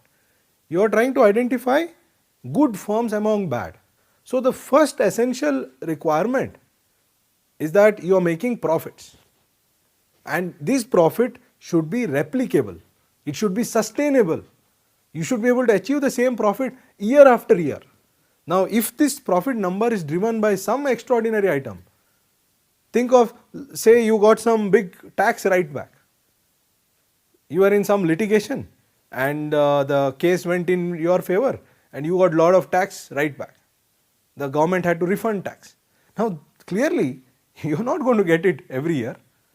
So, you cannot consider that income which is extraordinary as a part of sustainable income which is going to come year on year. So, that is why Petrosky focuses on income from regular activities. So, you take income from regular activities, take beginning of the year assets. Why beginning of the year assets? Because the operations of this year are going to influence your assets this year. You would have seen this in your accounting course. You know, if you have more cash receipts, asset will go up, more receivables, assets will go up. If you pay your creditors, assets will come down, or liabilities will come down. So, your balance sheet will be influenced by operations of the current year. So, using this year's asset is not advisable. So, you always use beginning of the year assets. So, you scale current year profit from ordinary activities by beginning of the year assets. That is your ROA measure which Petrosky is interested in. Once you get the number, what do you do with that? Yes, now you have calculated. I am going to give you an illustration once all these 9 elements we finish. I am actually going to show you a pro forma income statement and a balance sheet and show you actually how to calculate. But assume now you got this number, what do you do with this number? How do you treat this number? Petrosky says if ROA is positive, then what ROA? Scaled ROA, which he calls it as F underscore ROA is positive, then give a score of 1. If F ROA is not positive, then give a score of 0. So, what is the first step? Go to firm's income statement, pick up profits after extraordinary items and after tax, go to balance sheet, arrive at the value of assets, divide one by other, arrive at the number and check whether this is positive or negative. If positive, give a score of 1, otherwise 0. So, we are now done with first of Petrosky's 9 elements. Let us move to the second one. Second one is also very intuitive. This is called CFO. No, it is not Chief Finance Officer or anything. It is cash flow from operations. Now, what is this cash flow from operation? See, when we already did income, why should we do cash flow again? Many of you know that we follow accrual accounting system where income is recognized as soon as a sale or a purchase is consummated. So, cash flow from operations and actual income may be different. So, again please note, underline this term cash flow from operations. See, we are concerned about inflows and outflows which are from regular business activity, because we are here, the purpose here is to value a business, ongoing business. We are not concerned as much about one time items that creep up, right. Now, how do you calculate cash flow from operations? Very simple. You will have a cash flow statement, and in cash flow statement you get this number, cash flow from operations. Just pick up that number and then what else? What else we have to do? Next, what do you do with ROA? Just remember, we scaled it by opening assets, correct. So, here also once you get the number cash flow from operations, scale it by opening assets. Now, once you scale it by opening assets, then do the same procedure that you adopted with ROA. Check whether it is positive or not. If it is positive, then give a score of 1, otherwise give a score of 0. Now, why should we actually do this scaling business? Can you just, if assets are always likely to be positive, and if this is this cash flow from operation, whether it is positive or not, if it is positive, the final number will be positive, and even ROA, if it is positive, final number will be positive, then why should you get into the scaling business at all? That is useful if you have to compare within firms having a same score. Maybe you can, tomorrow you may think of another strategy where within a score you may want to compare firms. For that, this kind of classification can help. But for our treatment in this Petrosky score. As long as the number is positive, we are going to give a score of 1. Otherwise, we are going to give a score of 0. So we are not going to differentiate between 1.82 and say 9.9. Both get a score of 1. I understand that 9.9 may be better than 1.8. As a starting point, we will start with this binary classification of 1, 0, and maybe later we can improvise. We may try to distinguish between this 9.9 and 1.1. Fair enough? Let's proceed. So now we have two elements done. One is return on assets scaled by assets and cash flow from operations scaled by assets. So if a firm has a positive number in both of these, then it gets a score of 2. A firm having one positive, one not positive will get a score of 1. Firm having both not positive will get a score of 0 out of these two. Now let's move to the third element of profitability. The third element of profitability may seem a bit repetitive to you, but it's qualitatively very different. This is delta ROA. The moment people use the word delta, you should guess that we are talking about change compared to last period. Now you should ask yourself, once you have ROA, what is the need for delta ROA? Please understand, we are not here to just mug up Petrosky numbers, mechanically implement it and try to see whether it works or not. That's not our purpose. Our purpose is to fully understand the Petrosky score so that we acquire the capability to generate such scores in future. So therefore it's very important to ask, when you have already used this ROA, why are you even bothered about delta ROA? It's worthwhile for you to pause and think a bit and try to get answer yourself. Assume you got the answer. Many of you would have got the answer so far for this delta ROA. Why are we using this delta ROA? The answer is, what are we after? Again and again I ask you this question. What are we after? We are trying to identify firms whose fortunes are turning for the better, right? So if you just look at delta ROA, profitability, level of profits is important. Level is very important, I agree with that. But then think of a firm which was making say profit of X and this year it's making half X. Now half X is positive, it will still get a score of 1 in the first element, but is the company doing better or worse? Of course the answer is worse. Shouldn't the company be penalized for it?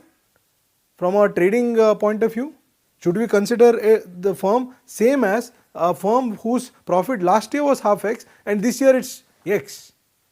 They are different, right? Firm which has moved from X to half X and firm which has moved from half X to X in terms of profitability or cash flow or any of this, they are different. If you see carefully, our first two elements do not capture this change. That is why this measure of delta ROA. What does this delta ROA do? Very simple.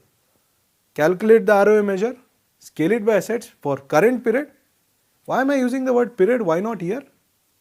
Because of course Petrosky uses year, but you may choose to do 3 months trading strategy. You may choose to do 6 months. You may choose to hold a portfolio for 9 months, 6 months, 3 months, whatever.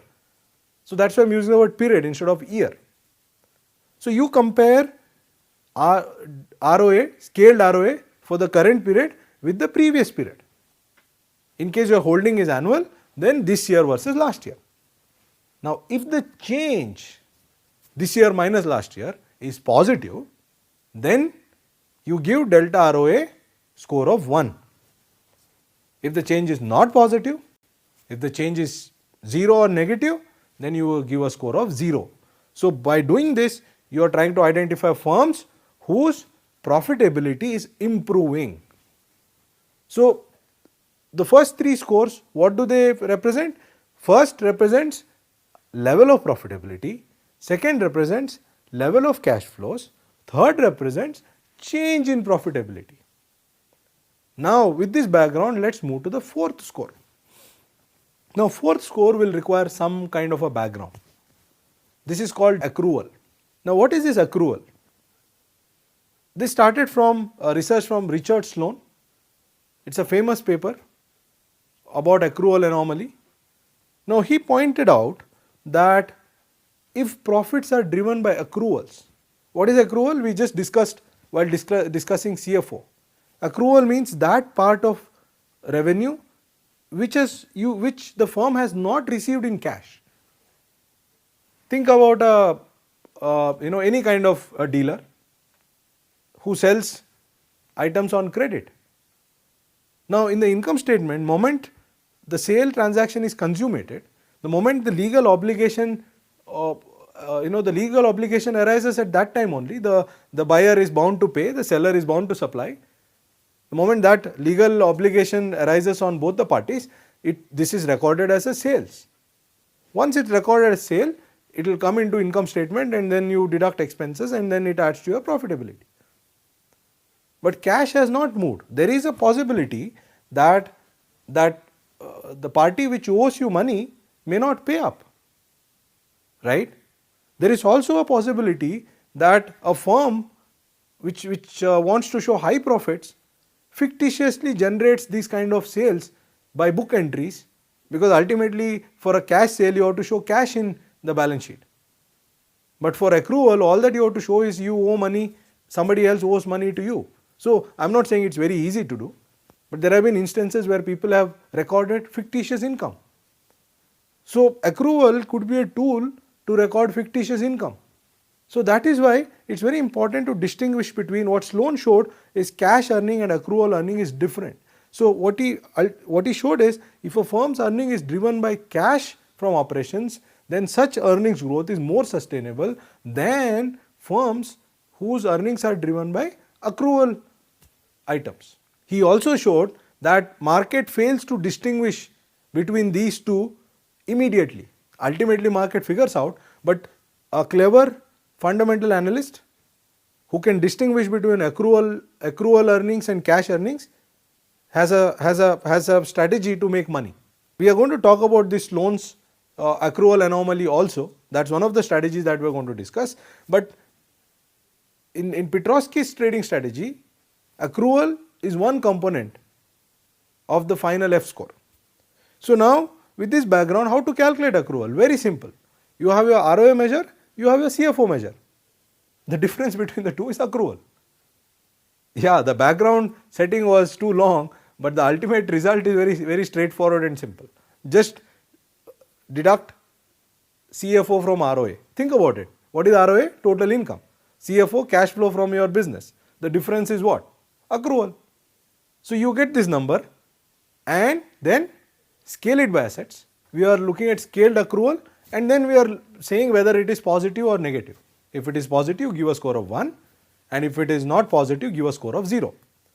In other words, what we did was we just subtracted CFO from ROA, and if ROA is higher than CFO, then it is a positive accrual, and if its ROA is less than CFO, then it's a negative accrual. Now you have a quiz. What I said about accrual, is that correct? Think in terms of economic logic. It could be correct, I am not saying it's wrong, but I said if accrual is positive, give a score of 1, if accrual is negative, give a score of 0. Is that right from an economic logic point of view? Think about it. Many of you would have guessed it right, it is wrong. Why? High accrual is a bad thing. This is what I am telling you. Let's not do anything mechanically. Let's try to understand the economic meaning of this. So, if you have positive accrual, it is not good. What did Sloan show? Firms which have high accrual, their income is not sustainable. Do we want to invest in such companies or avoid such companies? We want to avoid such companies. So the real way of doing this is positive accruals, give a score of 0, not positive accruals or negative accruals, I'm sorry, it's not approvals, it's accruals, ACC. Then give it a score of 1. So we want firms with less accruals, not more accruals. Now tell me one thing, how is it possible that a firm will have no accrual at all or a negative accrual? How is it possible? It's possible, right? if you have some receivables from last year and if you receive this year and you receive all your receivables this year, your total cash will be higher than your income. That's possible. That's a good scenario to be in. Now, why Petrosky is so much obsessed about cash in his F score? You may be wondering, is it not a normal business practice to give your items on credit? What's wrong with accrual? You have to remember one important point here. We are looking at firms which are distressed. We are looking at firms, many of which are on the verge of bankruptcy. They have serious liquidity problems. This is what a lot of classical economists pointed out, right? They said these firms earning high returns is nothing magic, nothing great, because they are high risk firms. I told you right at the beginning itself. If reaching between destination A and B takes 2 hours and you tell me you reached the you covered the distance in 1 hour by doubling the speed, there's nothing great. Good that you survived, but then the chance of an accident also is high. It's possible to imagine a scenario where there could have been an accident. By taking that risk, you covered the distance quickly. There is nothing magic going on here, right? So similarly, high BM firms, if you think that they are all high risky firms, they may not survive. Then, if by investing in some of these high BM firms, even if you have made money, doesn't mean that this is replicable, right? Yeah, you are lucky not to get stuck in stocks which ultimately went bankrupt. But some other person may invest in stocks, or at some other time these firms may go bankrupt. Then you may lose all your money. So what Petrosky score is doing is trying to identify good firms among them. Please note this. By good firm I mean these are firms which may survive. So that is why cash flow is important. If you are on the verge of bankruptcy, then it's very, very important that you have positive cash flows, because that can save you from bankruptcy in a lot of cases. That is why Petrosky emphasizes so much on cash flow. See, if you see the 4 profitability measures, the first 4 profitability measures, 2 of them depend on cash flows and 2 of them are on earnings. Now let's take a hypothetical example and see how do we get these numbers. It's very simple. You've already gone through an accounting module, but let's do this. So think of a pro forma income statement. On the right hand side you have all revenues. This could be left hand side in some countries. Ultimately, you should get the spirit of this. Suppose you have a revenue of 100, whichever currency it is. Then you have an expense of say 50.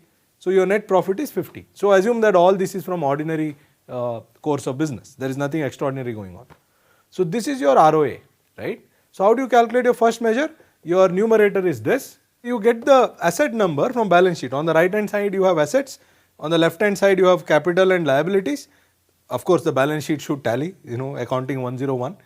So again this could be written, sometimes in some countries assets may come on this side and liabilities may go on the other side. You could just get the spirit, that's more important.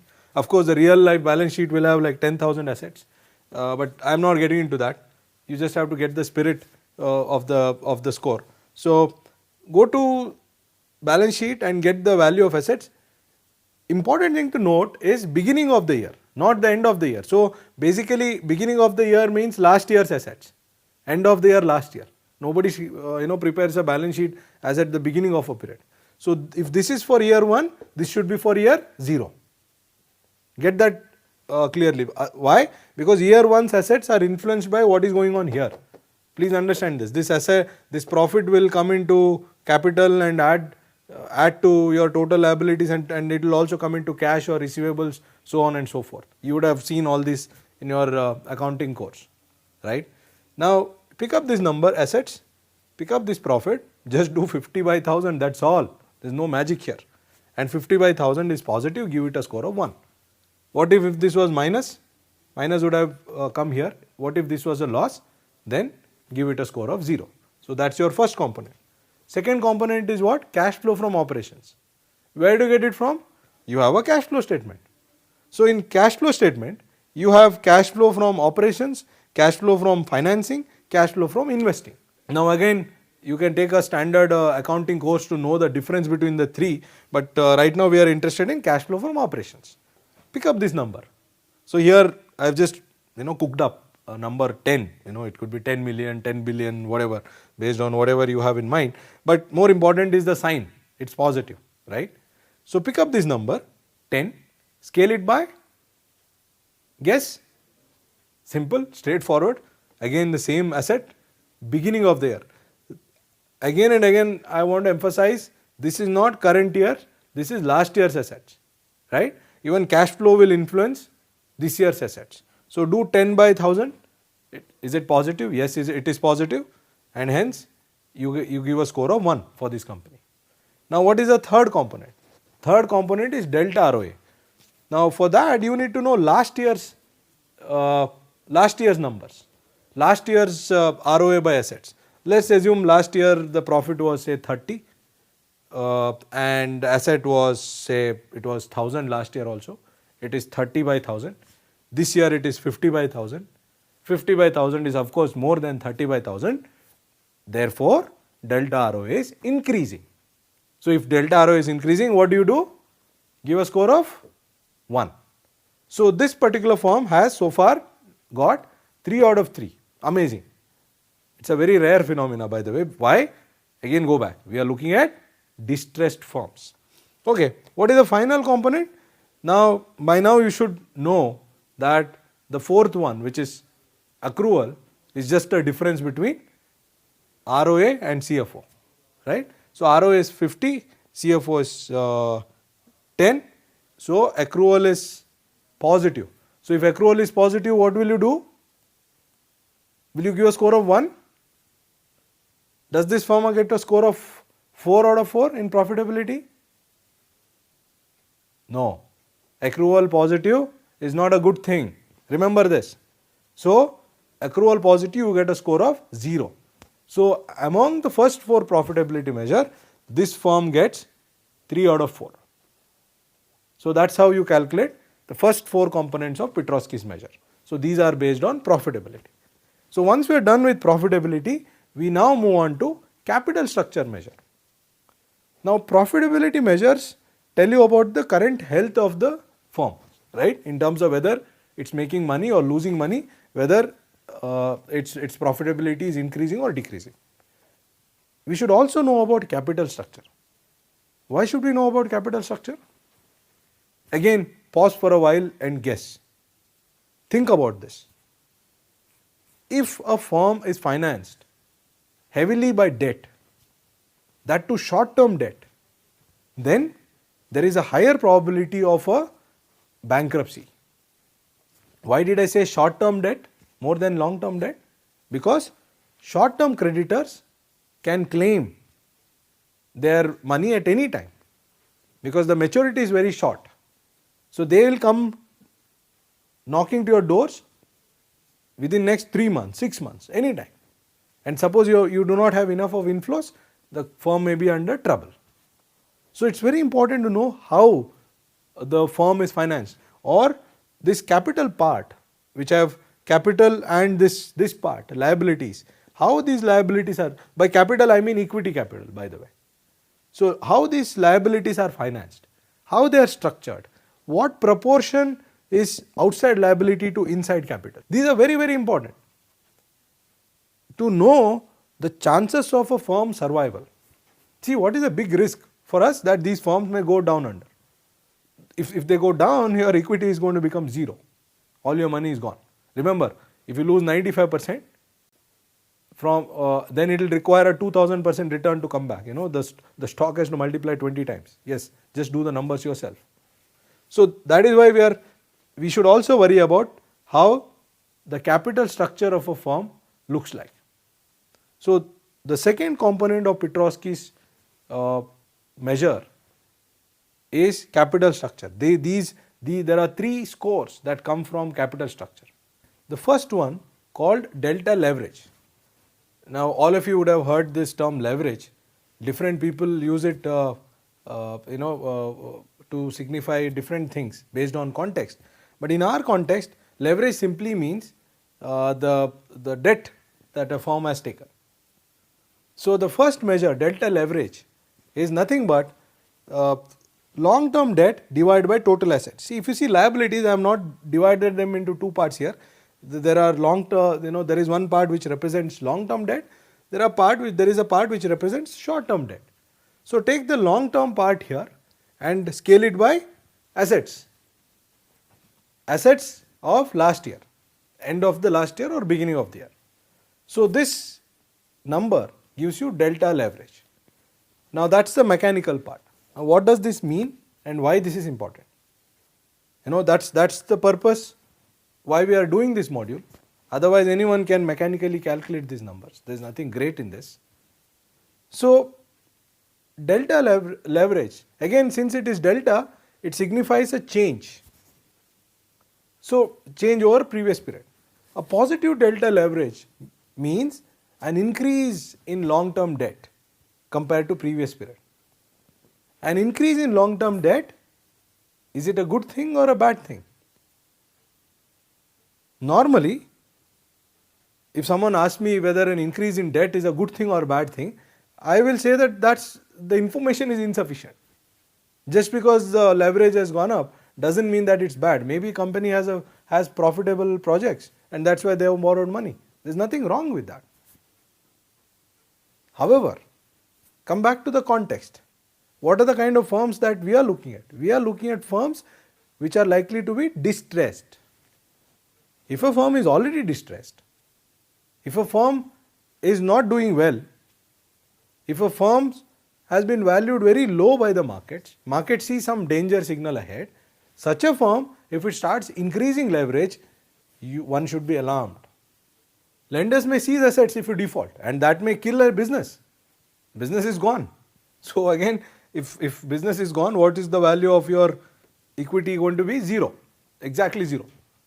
So that is why for a firm which is in distress, which is not doing well, accumulating more and more debt is not a good news. So if delta leverage is positive, that means total long term debt divided by assets, long term liabilities divided by assets of last year minus the same ratio for the previous year. If the number is positive, you should give a score of 0. A firm which scores which has a negative number on this, you should give a score of 1. That is our fifth component. Now the sixth one, again within capital structure, second one, overall the sixth one. This is called delta liquid.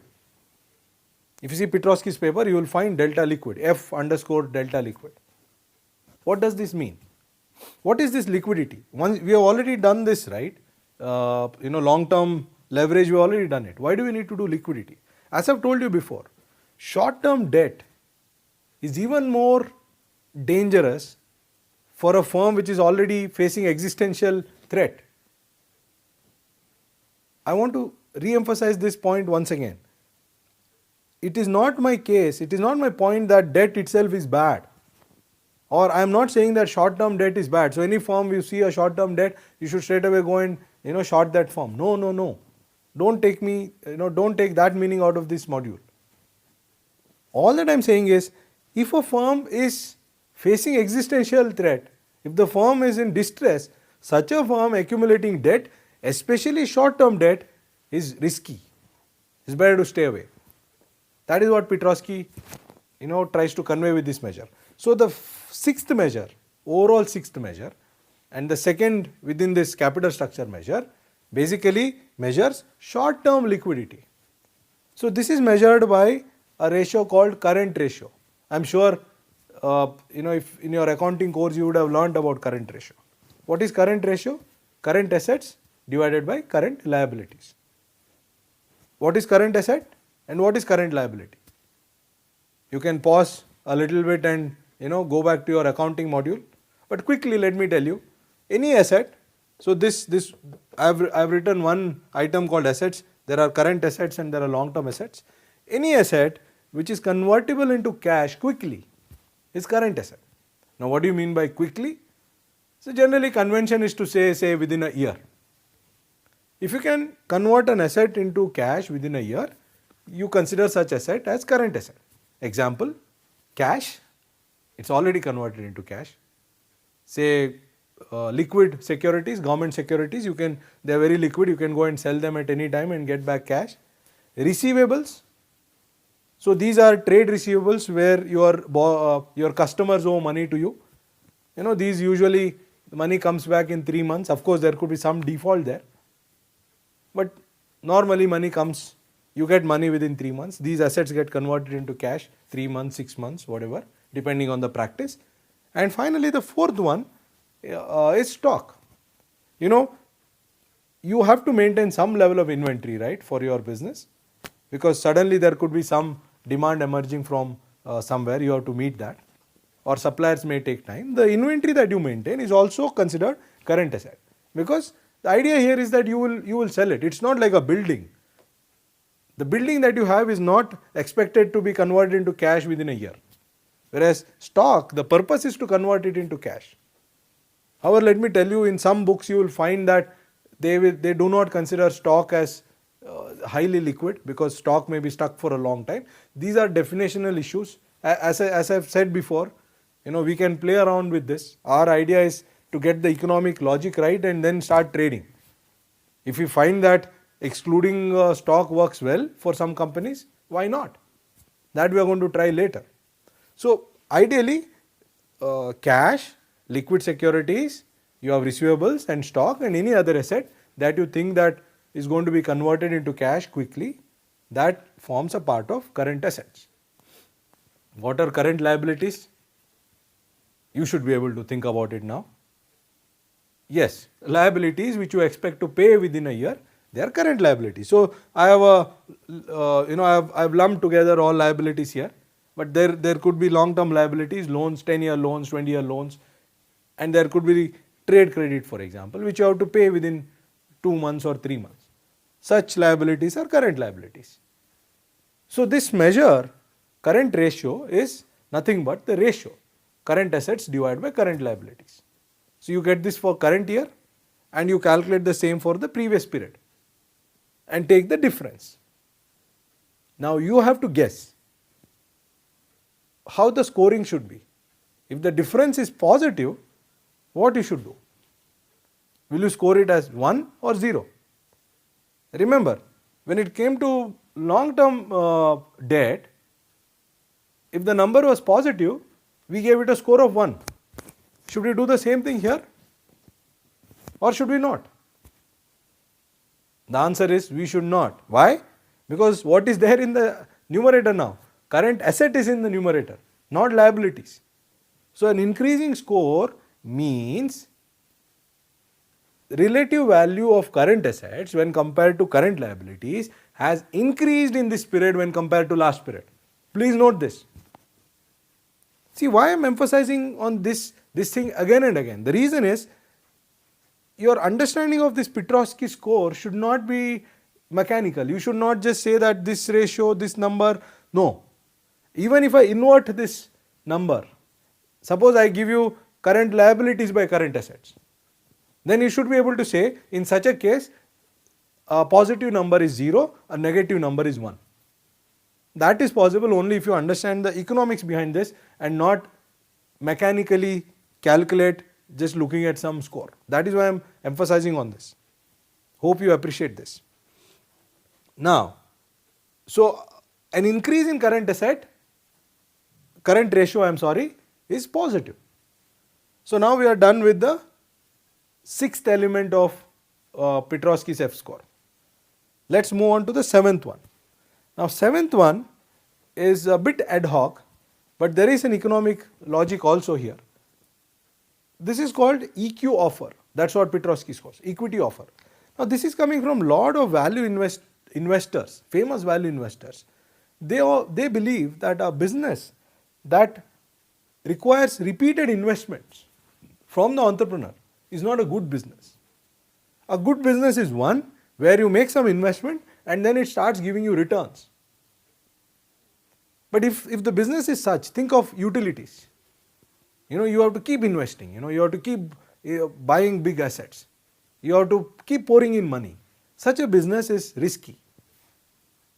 So EQ offer is nothing but Petrosky asks, just go and verify whether the firm has raised equity capital. So far we were talking about debt, equity capital in the last 1 year. Again, please do not think that raising equity capital or raising debt itself is bad. Generally, no.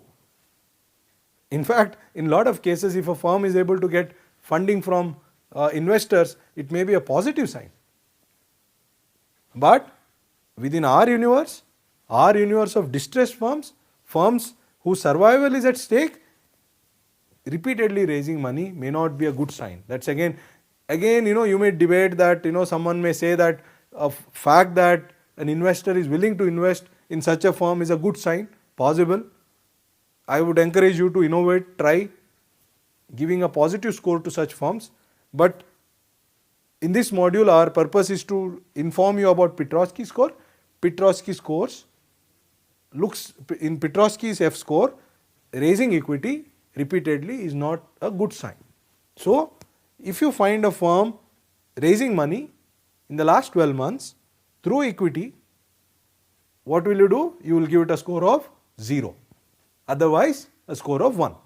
So now we are done with all 3 capital structure ratios. So we have 4 profitability ratios, we have 3 capital structure ratios. Now we have to look at 2 more of them, which are efficiency measures. So there are 2 efficiency measures that Petrosky uses, his 8th and 9th measure. The first one is known as delta margin, and sorry, I drew delta wrong, delta margin, and the second one is delta turnover. Moment you see this delta, you should know that we are talking about change. Now I will write a simple equation. So we saw ROA, right? What did we say? ROA, profits. Yeah, I know that it's operating profit. We exclude extraordinary. We assume that this profit is operating profit divided by total assets. Just look at this carefully. Can we write this one as profit divided by sales, and this time sales divided by total assets? Is this right hand side and left hand side the same? Observe carefully. We can cut this sales, right? This sales and this sales. Basically you are left with what? Profit divided by total assets. Now why am I doing this exercise? You may be wondering, it's simple and straightforward. Why am I doing this exercise at all? This is important because there is an economic meaning to these 2 ratios. This part represents what is known as margin.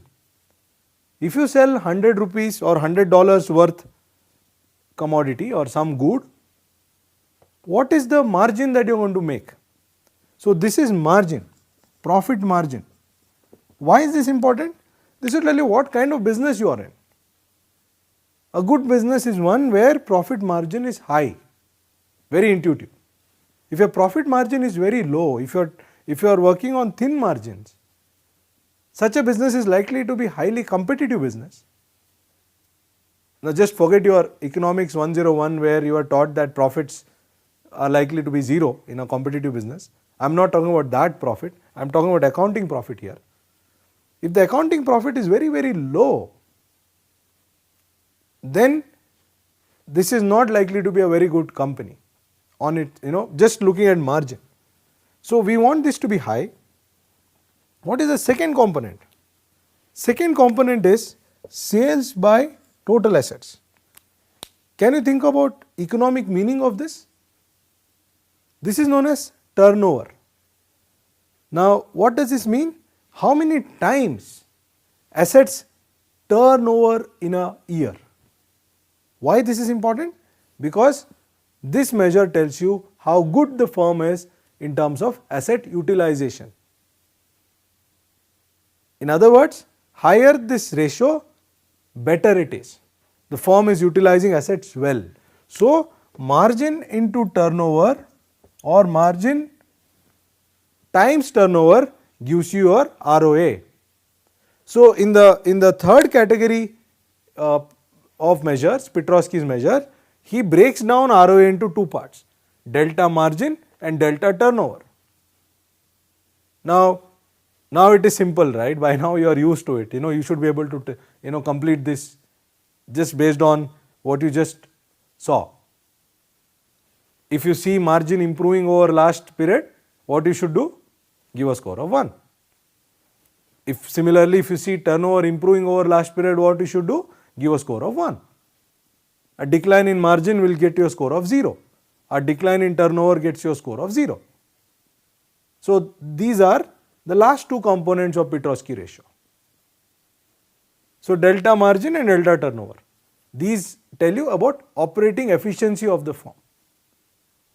So to summarize, Petrosky measure has three parts: profitability measures, then you have capital structure measures, and then you have efficiency measures. The first four ratios, what are those? ROA, CFO, which is cash flow from operations, delta ROA, change in return on assets, and accruals. These four represent profitability measures. Then you have other three, which are capital structure measures. Now we discussed them. Delta leverage, current ratio, change in current ratio, and whether the firm raises equity or not. And finally we have delta margin and delta turnover as efficiency measures. So now with this background, after this module, if I give you a balance sheet and income statement and cash flow statement of any firm, you should be able to quickly, of course you need for 2 years, you should be able to quickly calculate F score for any given firm. And the F score can range from, range from 0 to 9. And qualitatively, higher the F score, better is a firm's fundamentals. Firm's fundamentals are improving if the F score is higher. That's the interpretation. Lower the F score, not so good are the fundamentals. So if you understand this, you are ready to actually design a trading strategy based on this. So after each module, I keep telling you, you are entering the most exciting part of this paper. Now it is actually true. Now once you learn the module, learn the scoring, learn the algorithm, now you are ready to actually devise the trading strategy. In other words, now you are ready to assess what stocks to buy, what stocks to sell, and start trading based on Petrosky. So that is what we are going to do next.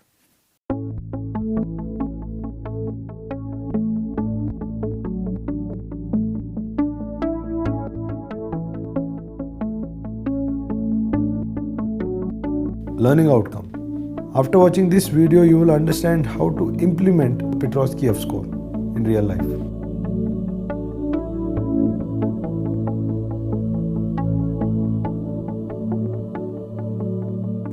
All right, where are we now? We have understood basics of accounting, we have done a little bit of basics of markets, we have seen how to read a paper, structure of a paper, what part is important for us. We have seen how to pick up that algorithm part, how to understand where the data comes from, and we also picked up this Petrosky paper and actually constructed Petrosky score. That's where we are right now. So we have F score, which is Petrosky score, ranging from 1 to 9. So quickly, it's time you can pause and think about construction of the score. So what are the profitability measures, capital structure measure, and efficiency measures? So 4 plus 3 plus 2, which constitute Petrosky score. You can quickly recap, and now you should be in a position, given a balance sheet, given a firm's details, you should be able to construct Petrosky score for all firms for which you have this data.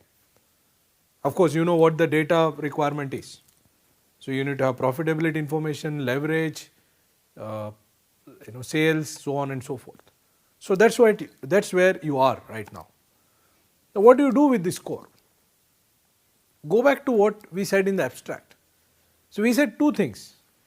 We said a buy and hold strategy which buys these stocks and holds does approximately 7% more than a universe of high BM stocks. In other words, if you just buy all high BM stocks and hold on, if you make X%, here you will do X plus 7%. You would have done. I am not saying you will do. You will do is not right. You may not be able to do. So that disclaimer always applies. Every sentence I say comes with that disclaimer. It's about past and likelihood of things working out in the future, not a certainty of things happening in the future. Coming back, so if you just buy and hold a stock or buy and hold this Petrosky portfolio of stocks which score very high. By the way, high Petrosky score means fundamentally relatively sound companies among these high BM stocks. Low score means fundamentally relatively not so strong companies. Now if you buy these strong companies and hold, you are likely to outperform the universe by 7%. Now what's wrong with just buying and holding? Nothing wrong per se, but what is the is there a possibility of you losing money if you just have buys? Yes, there is always a possibility of losing money in stocks, but if you just do a buy and hold strategy, what if the entire market goes down? Petrosky's claim is not that even if the market goes down, these stocks will make money. No, that is not the claim. Underline the word outperform. That's critical here. All that is saying is if the high BM universe earns X%, this particular portfolio of high score, high F score firms will have done X plus 7. So that X could be negative. What if the entire portfolio does minus 30%? Then what Petrosky shows is his portfolio does minus 23%. Can we do better? Yes, that's what Petrosky suggests. What we can do is that we can create a long short portfolio. What is this long short portfolio? Go back to your basics of markets module. Long is buying, short is selling without buying. So when you combine longs and shorts, that becomes a long short portfolio. Now the question is what to long and what to short, or what to buy, what to sell. That's the basic question in trading, right?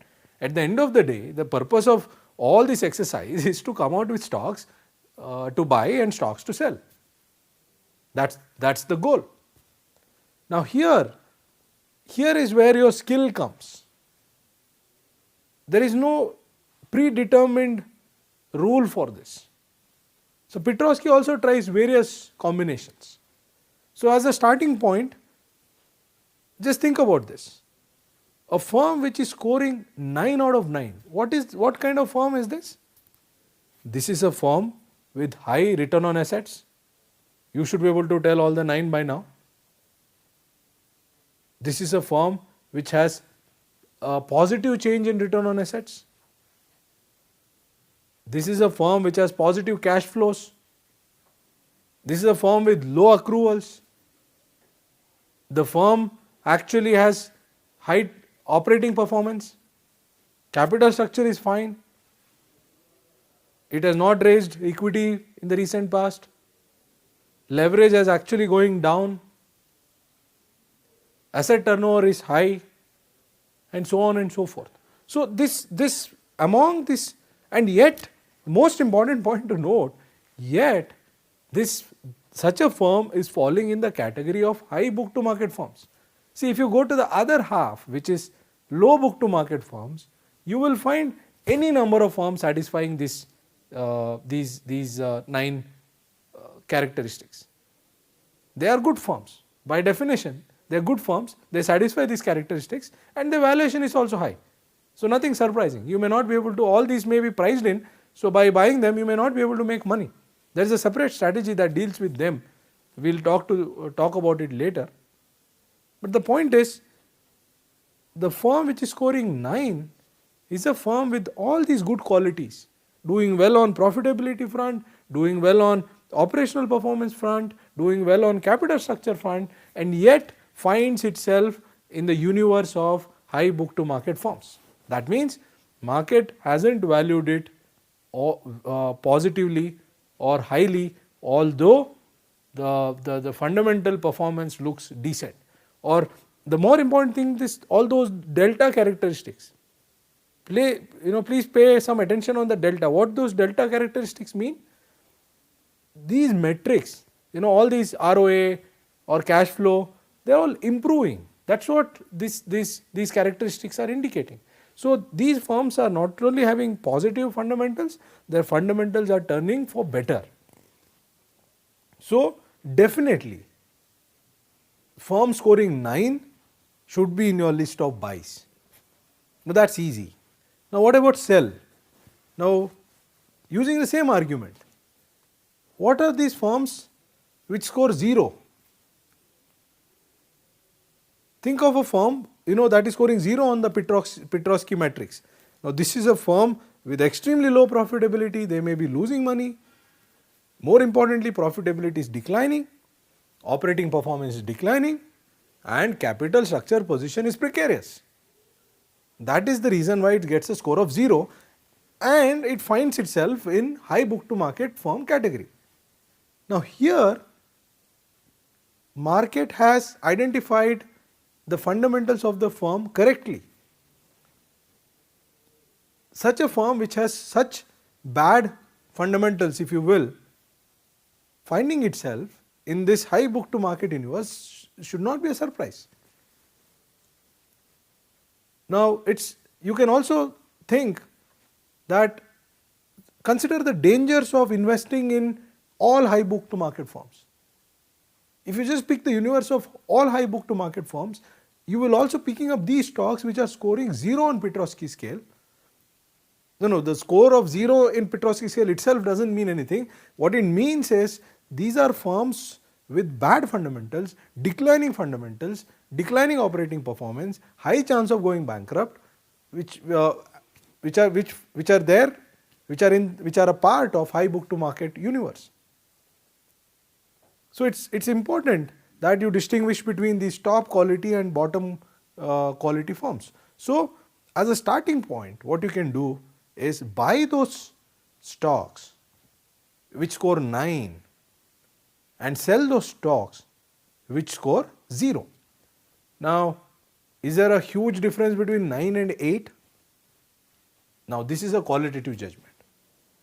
What about firms which have 8? They are also good. 8 out of 9 parameters, they have done well. It's possible that one of the parameters it slipped because of some reason.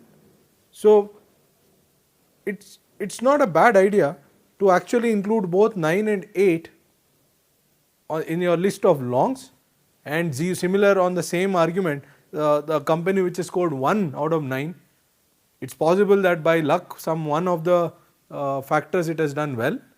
So you can go short on that 0 and 1. So another strategy could be go short on 9 and 8 and go long on 0 and 1. Now where exactly to stop? Can we do 7, 8, 9, 0, 1, 2, or can we do 6, 7, 8, 9, 0, 1, 2, 3, 4? This is a judgment call, and it crucially depends on the institutional setup in the country. So I would recommend that you start with the strictest definition, which is 9 and 0, and maybe you go up to 9, 8 and 0, 1 and see the results yourself, and then think of changing your strategy. Because by doing so, you will be going long on high quality firms, going short on low quality firms. So why I am asking you to also consider 8? Because there may be very few firms at 9. Please remember, this is you are talking about high book to market universe. These are stocks valued very, very low. So unless we assume that investors in general misjudge a lot of stocks, it's unlikely that a lot of firms will get a score of 9. So you may not have enough stocks to trade. Remember this. Why are they valued low? These are firms with low analyst coverage, low liquidity, high chances of bankruptcy as well. So analysts generally don't follow them as much, and that is why market has neglected them. So now coming back, pick up these 98 and 01 firms and start trading. What do we mean by start trading? How do we trade? When do we trade? When do we buy? How long to hold? So that's what we will analyze next. Okay, let's do some bolts and nuts part of it, implementing the strategy. So far, so good. We have the score. We have categorized companies into 9, 8, 7, 6, 5, 4, 3, 2, 1, 0. And now we've decided that we are going to start going long on 9s and short the zeros. Or suppose 9s are very few in number. I already told you that it's unlikely that you'll find a large number of stocks which are valued low by the market. So if they are few in number, we'll do say 9, 8 and 0, 1. By the way, what's wrong with this trading few number of stocks? Suppose you have only say 4 stocks with 9. What's wrong with that? Nothing wrong, but that exposes you to idiosyncratic risk. Something wrong going on with the stocks. Please remember, these are Petrosky scores is not a gospel of final truth. This is just a signal about likely health of the company. This is not that a certificate that company is going to do well. So it's quite possible that a particular firm does well in online parameters and some genuine unforeseen shock hits. Like we discussed in the other module, it's quite possible for a oil company which did very well up to say 2013 when oil was touching 100 and crossed up or around 90s and 100s. Suddenly the price falls 50%. The past fundamentals may be good, but that does not mean that your the future performance also is likely to be good. So if oil falls from 100 to 50, Petrosky or no Petrosky, there is no way the firm is going to do well. So if suppose you out of the 4 stocks that get a score of 9, if 3 are from oil, then your portfolio returns will get severely compromised. So you have to ensure that you have reasonable number of stocks and also they are sufficiently well diversified. You should ensure that these, so that is where skill comes. It's not mechanical application of Petrosky. I want to re-emphasize again and again. This is very important. You can't just calculate, an Excel also can do it or a computer can do it. You should exercise judgment here. You should look at this longs and shorts and you should ask yourself, is this sufficiently diversified? Do I have enough number of stocks? Am I exposing myself to some unforeseen risk? So that is why I am saying only 9s may not be a good strategy. If you have enough number of stocks, what do you mean by enough? Some say 30, 35, 40 now, 40 stocks with 10, 12 different industries. I think you are fine, you are doing okay, not bad. Otherwise, go to 8 or even 7 for that matter. Having now that you have chosen your longs and shorts portfolio, when to trade? That's the next question. And how long to hold?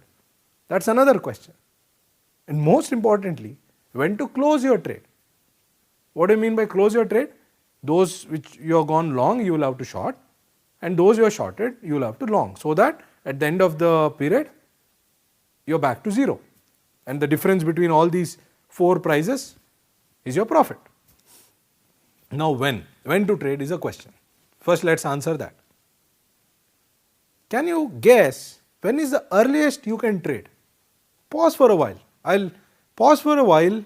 Of course, this medium does not allow me to wait for your answer and then tell you are right, you are wrong and all that. That's not possible. But I urge you to pause for a minute and think that when is that you can enter or start trading this strategy. By when I mean time of the year. I guess you would have thought about it. The earliest you can implement this strategy is when the financial statements are publicly made available. Remember this, none of our trading strategies are going to be based on private information. It is not that you have to know some director or some company official and get advanced information. All our strategies are based on publicly disclosed information, and therefore you will have to wait till this information is implemented.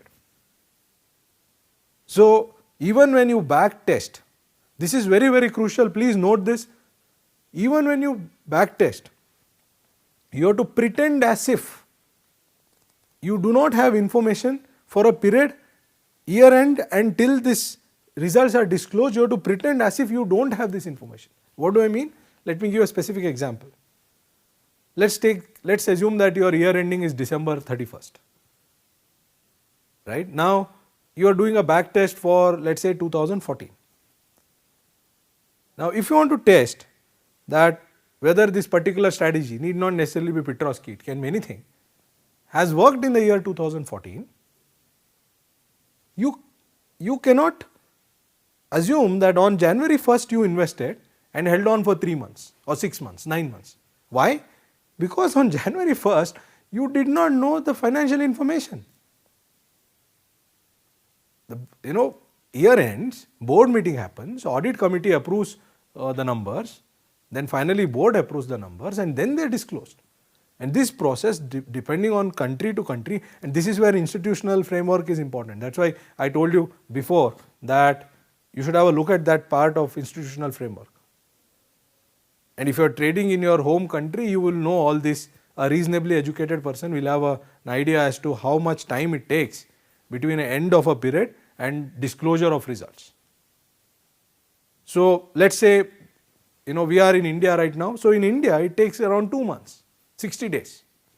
So even when you do your back test, you should factor this in. And for the December example that I was talking about, your trading should start on, say you leave out January and February, say March 1st. So if your strategy is to buy and hold for 3 months, you start on March 1st and hold for another 3 months, another 90 days. So this is very, very important. So when do you buy? It is immediately after public disclosure of information, right? So again, if we summarize, we know how to score, we know what to select, top and bottom, and now we have a reasonable idea when to buy. Done. Next, how long we should hold? That's another question. What should be the holding period? Now again, this will depend on your horizon. Maybe you are like a not so active investor. You may want to have a 1 year horizon. Petrosky tests 1 year horizon in his paper, or you could even try 3 months or 1 month. I would suggest not less than 1 month because it's too short. Because remember, these are stocks which are chronically undervalued by markets. It will take time for markets to realize their value, and hence 1 month or 15 days may be too short a time. 1 month is still okay, 15 days or a week is, nothing is going to change in a week. This strategy will, I can almost guarantee you that 1 week holding period, this is not going to work. So 1 month is the least I can think of, but 3, 6, 9, 12, anything is fine. So decide on a holding period.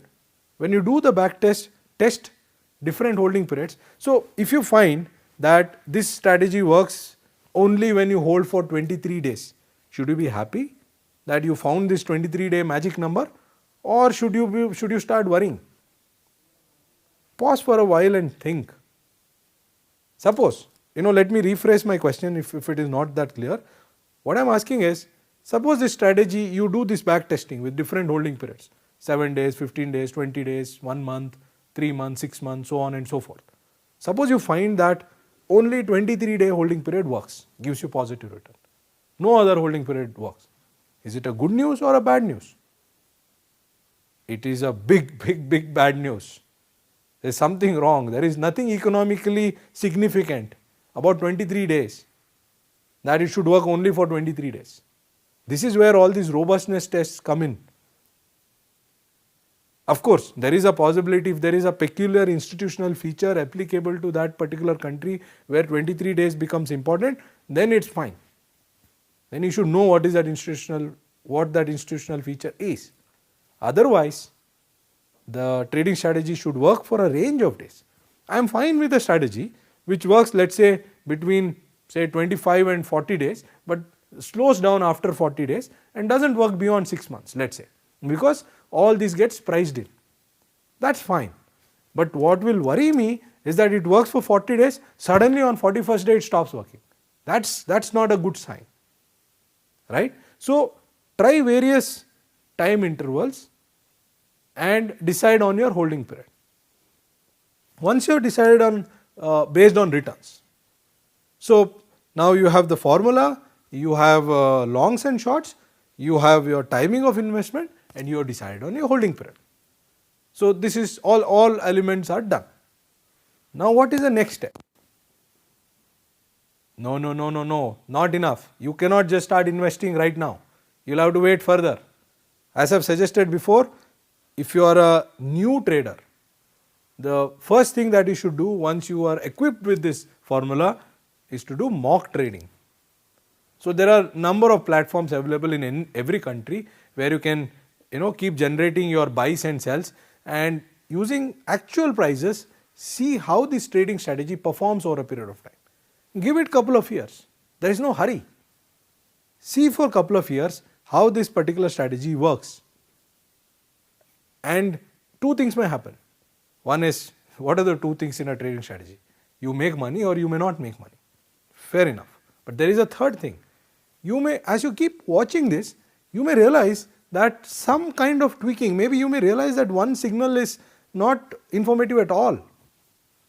You may think that once you have delta ROA is not required. So that is the purpose of this course. You should be able to improvise. You should be able to tweak. You should be able to come out with a score keeping in spirit of Petrosky. You should be able to come out with your own formula that works in your market. So once you are confident that now you have a formula that works, once you are confident that once you figured out what are the ingredients of your formula, then only jump into the strategy. Then only start implementing the strategy and start buying and selling stocks. So that's about Petrosky. Thank you.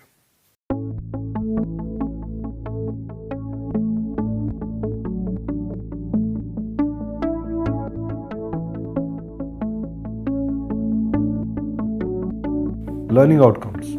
After watching this video, you will be able to understand how to backtest a trading strategy.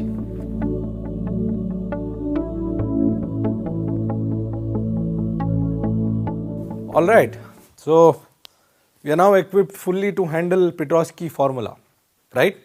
So given any company, you will create this F score, and you will find high performing companies, not so well performing companies, create this long short portfolio and trade. So that's what you are equipped with now. Now in implementation there may be a lot of issues. We have while we do back testing, we are going to do a separate module on back testing. We will take a strategy and tell you how actually to do back testing. As I have told you before, the approach here should be to reject a hypothesis, not to accept a hypothesis. So we are going to talk about it with one example. But when you back test, you don't face any restriction, right? You can trade any stock. You already know the prices. You can short anything, go long anything, because this is all imaginary. But in real life, there will be a lot of restrictions. For example, in many countries, shorting is not allowed. So Petrosky formula requires you to long the high performing companies 9, 8, whatever, and short the 0 and 1s or zeros at times. So if shorting is not allowed, how do you short zeros and 1s? So in such cases, or there are a lot of investors who are not comfortable going short. In fact, most investors are not, because that it doesn't come naturally, right? You can always think of buying something that you don't have, but it's very difficult to think of selling something you don't have. Assume that you have raised money from investors, you start a fund. A lot of people may not be comfortable with this whole concept of shorting. By the way, why do you need to short in this Petrosky formula? Because that to take away the directional risk, right? See, all that Petrosky says that within this universe of high book to market stocks, stocks that score higher are likely to do relatively better than stocks that score lower. Petrosky doesn't guarantee that the market itself is going to go up, right? What if you have a big market-wide event, an unforeseen market-wide event or an economic slowdown, that will pull every stock down, and that will of course pull down even the high Petrosky score stocks. So, if you are long short, then you are protected from such downside market movement. Of course, you will have to lose some returns if the market is going to go up. For a long short investor, the focus is the gap between these potential winners and potential losers. Now coming back to this implementation issues, if investors, your investors are not comfortable with this whole idea of shorting, it's not a bad idea to have a long only strategy where you just buy the top performing firms. However, you should tell the investor clearly that you are exposed to market risk. If the market goes down, then these stocks will go down. And also it's very, very important. In one of the modules we have already spoken about selection of benchmark. S&P 500 or a broad based index cannot be an appropriate benchmark for when these kind of strategies when you are doing long only. Why? Because you are trading in this high book to market form. So, you have to choose appropriate benchmark which reflects the kind of companies that you are going to deal with, and then you can go with the long only strategy as well. You can just buy this 8s and 9s and hold it for 3 months, 6 months, 9 months, whatever your horizon is. Other constraint could be that shorting itself may not be allowed, then you don't have a choice. There are markets like India, we operate from India. So, there are markets like India where shorting in spot markets is very difficult. You may have to use the derivative market, the futures and options market.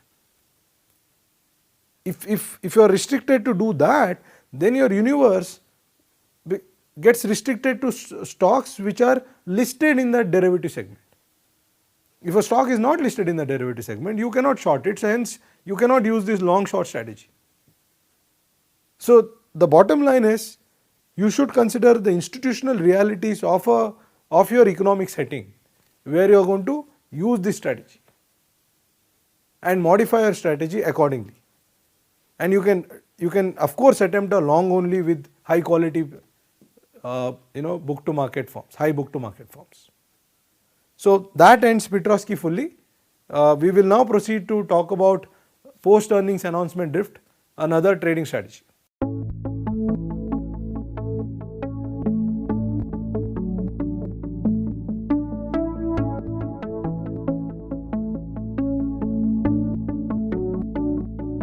Learning outcomes. After watching this video, you will understand the concept of post earnings announcement drift.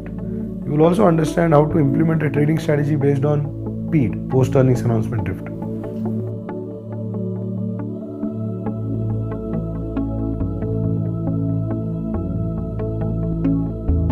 Finally, we are done with Petrosky. We spent a lot of time. Don't think that on every trading strategy we are going to spend 3-4 hours. Then it's not going to work out. The idea there was that you must be accustomed to this way of thinking. That's why we spent a lot of time. As I've indicated before, now we are going to quickly, all other strategies from now, I'll quickly introduce the strategy. I'll tell you the basics, the algorithm, main algorithm, and how to implement it. So, we are not going to spend as much time as we did with Petrosky. However, I strongly encourage you, by very strongly, if you will, to read the paper fully. At least the algorithm part, the result part, and the abstract. At least this much you should read.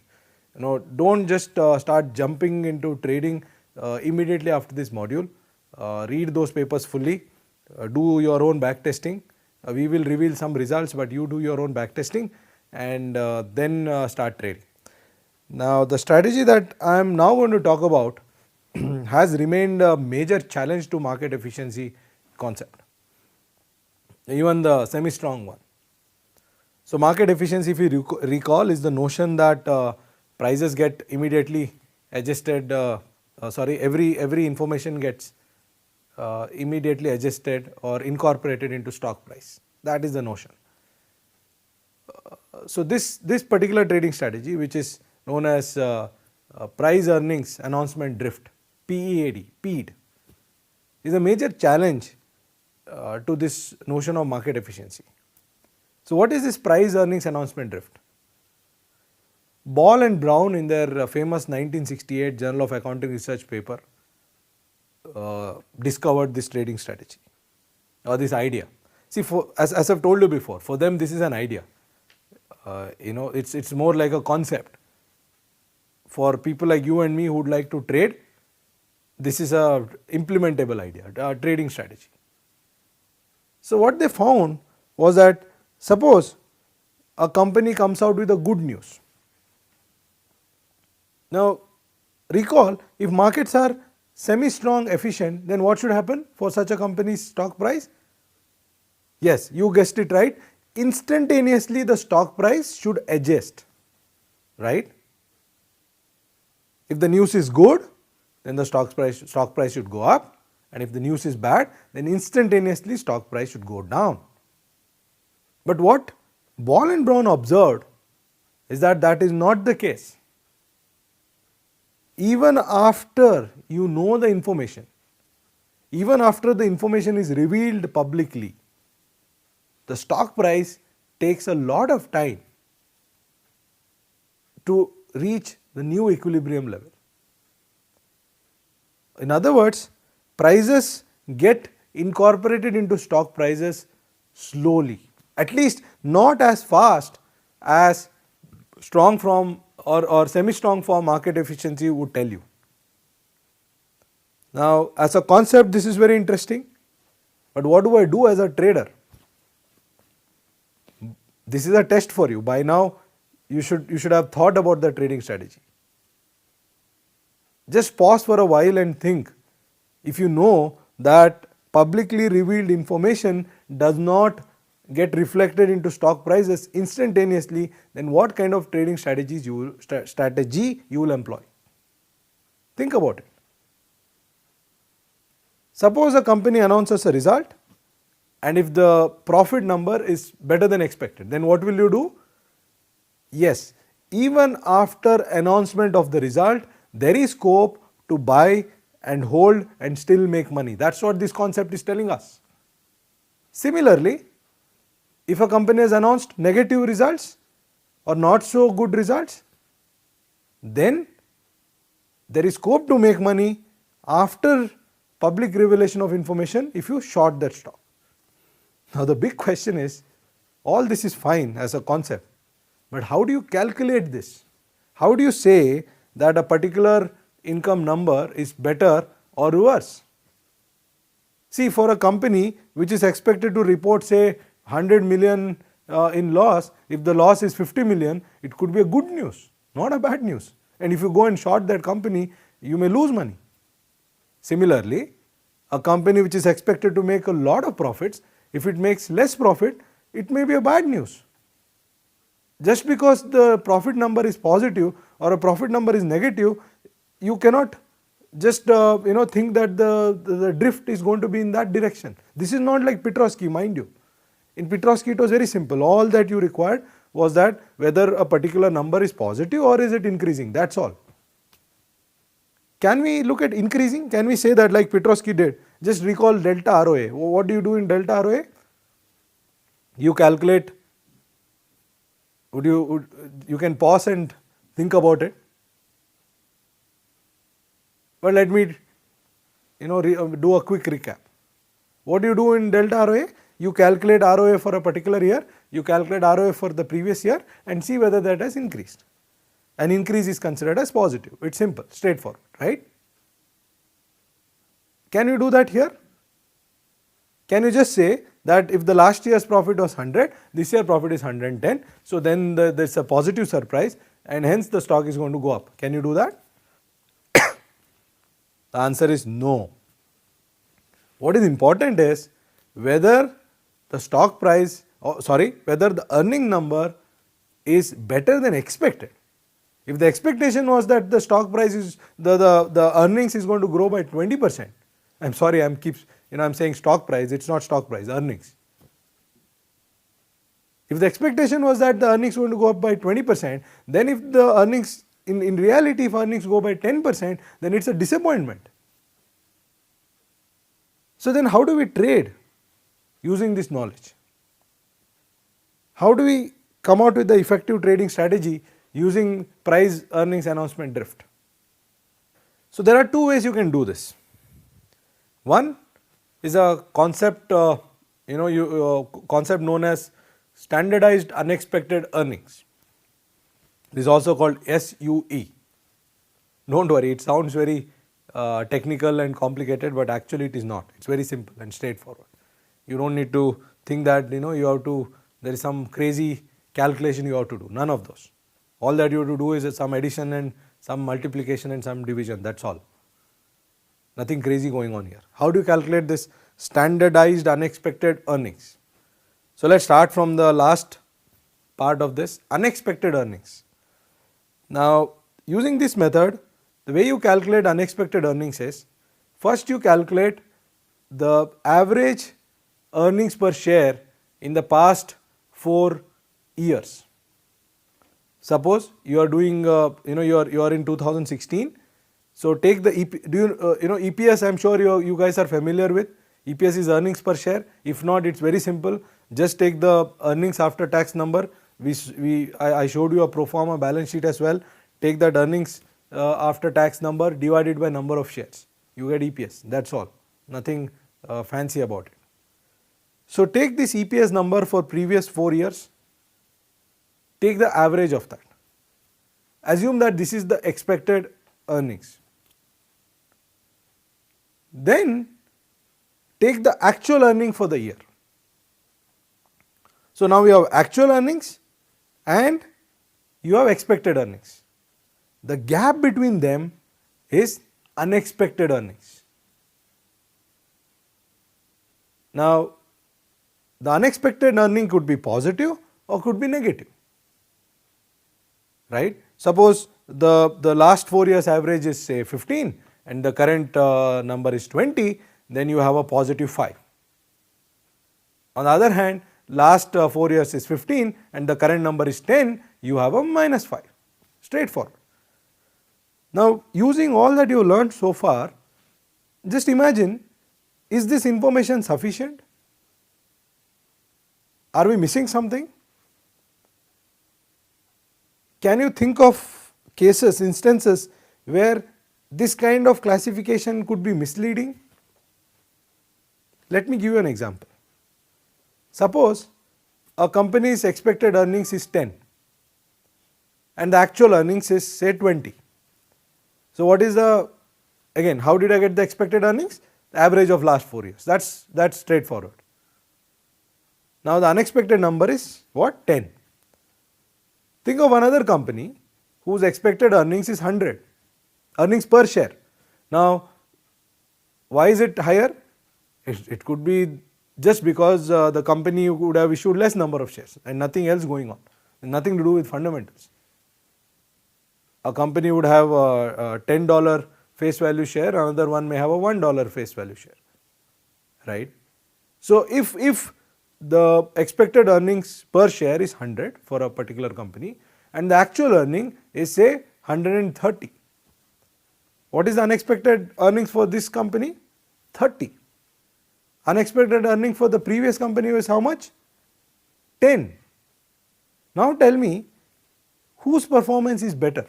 than expected, significantly better. If I ask you to rank the two of them, the first one, the unexpected number is 10, the second one is 30, but you know that that's not the case. The second one has just gone up 30%, the first one has gone up 10%. Right? So, we have to find a way of scaling this. You can't just take the difference. Now, one option could be, why don't we scale it by the level of EPS? In other words, we can scale it by say 130 minus 100 divided by 100, which will give you say 0.3 or 30%. And so, the first one we can scale it by 20 to minus 10 by 10, which will give you 100%. Now, we know that the first one has done better than the second one. Agreed that this is more sensible than the approach that we did earlier, but we are still missing something. We are missing something, very critical component of a stock, a trader's variables that a trader should consider, very, very important. Can you pause for a while and guess what is that we are missing? We are missing variability. We are missing the standard deviation. What if the first company has very high variability, very high standard deviation? That means deviation from the expected number is quite natural.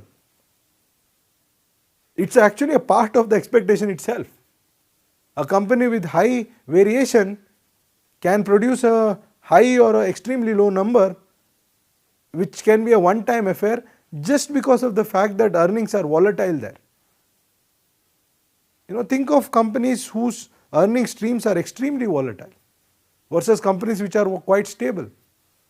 So, a company with high volatile earning stream, suppose in a year produces very high earnings, does not mean that it has performed significantly better than expectation.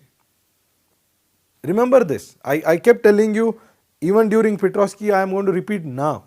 What are we after? We are looking at sustainable performance, expected sustainable performance in future, right.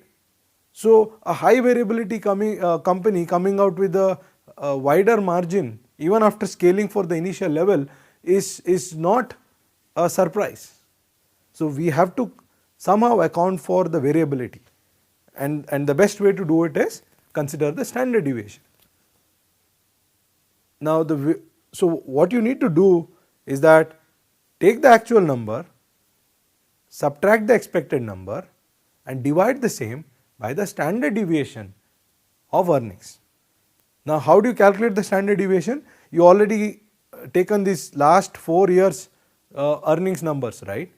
Just calculate the standard deviation of these earnings number. You know the standard deviation anyway. It's very simple. Those of you who don't know can just figure it out. So, get the standard deviation number and then take the actual number, subtract the expected number, divide it by the standard deviation. So, what you get is called standardized unexpected earnings. Once you have the number, what to do now? As in the case of Petrosky, how do you implement this? The first step is calculating this number for your universe of companies. I have told you before, universe of companies on which you can trade depends on the institutional context as well. Get this number for all the companies. The second step is to classify them into deciles. Higher or lower, what kind of score is better? Yes, the higher the better. What does a high score mean? Okay, I think we should take a step back and just spend some time on interpreting this before getting into implementation. A higher score on SUE or a higher SUE actually means that the unexpected earnings per unit of variation or standard deviation is higher. SUE basically is unexpected earnings per unit of risk, if you will. Standard deviation is risk. So a company which is scoring higher on SUV when compared to another company basically earns higher unexpected earnings per unit of risk when compared to the other company. So the rank ordering should be based on the score. The higher the score, better it is. So you can first take the entire universe of stocks, classify them into deciles, and then, as we did in the Petrosky's case, we can try various combinations. The safest to do is to go long on, think about it, go long on the top decile. Yes, the ones with highest score by which are ranked the highest, and go short on the bottom decile in terms of SUE. And of course you can choose top 2 deciles and bottom 2 deciles and so on and so forth, and experiment them. This is one way of calculating unexpected earnings. There is another way. Now you would have guessed that this whole business of taking an average of last 4 quarters is some kind of an approximation, right? This is not the real unexpected number. So if you have access to data, if you have access to data sources, the best way to get unexpected number is get hold of analyst expectation. Before publication of actual results, analyst expectations are made publicly available. So you take these numbers and take the average of analyst expectation. Once you take the average of an analyst expectation, use that as an expectation number, and then take the actual number, subtract them, and divide this by variability in analyst expectation. That is another way of calculating this SUE. Whichever way you do, so the classification scheme will remain the same. So either you take last 4 years average earnings, get a expected number, divide it by variability in the last 4 years earnings,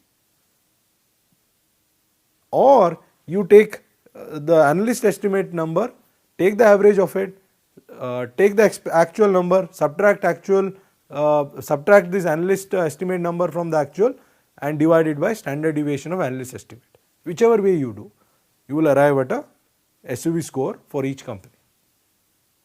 And the next step is, as I have said, classifying them into deciles and deciding on your trading strategy. Some more conceptual issues about the strategy. If you remember, I told you right at the introduction stage itself that moment you see a strategy working, you should question yourself as to why does this strategy work. Now, if it is a fact that if a company announces a positive earnings or a unexpectedly positive earning, then the stock is going to go up. Why don't all investors just jump into it and drive the stock price up immediately? Similarly, if on a bad news, if the stock keeps going down, why don't investors just jump into the bandwagon and short the stock immediately? They do a lot of times, but then there are some restrictions and there are some behavioral issues why this cannot be done. First, on the short side, shorting is not easy in many markets. In many markets, shorting is explicitly forbidden. In many markets, shorting is costly, and in many cases, investors who invest into these institutional funds prevent fund managers from shorting the stocks. In many countries, mutual funds are not allowed to short. Insurance companies are not allowed to short. What about on the long side? Behavioral economists have shown that people suffer from something known as disposition effect. Now, what is this disposition effect? Suppose you buy a stock. I will ask you a simple question. You bought 2 stocks, one at 100, both at 100, let us say. One has now gone to 120 and the other one is at 95.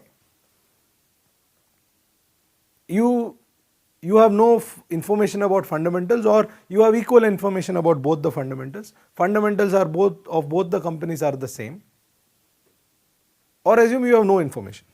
Now, if you are forced to sell one of them, which one is going to be your instinctive choice, instantaneous choice. Immediately what are you going to choose? Most people sell off the 121 and hold on to the 95 one. Why? Because I have already made profits.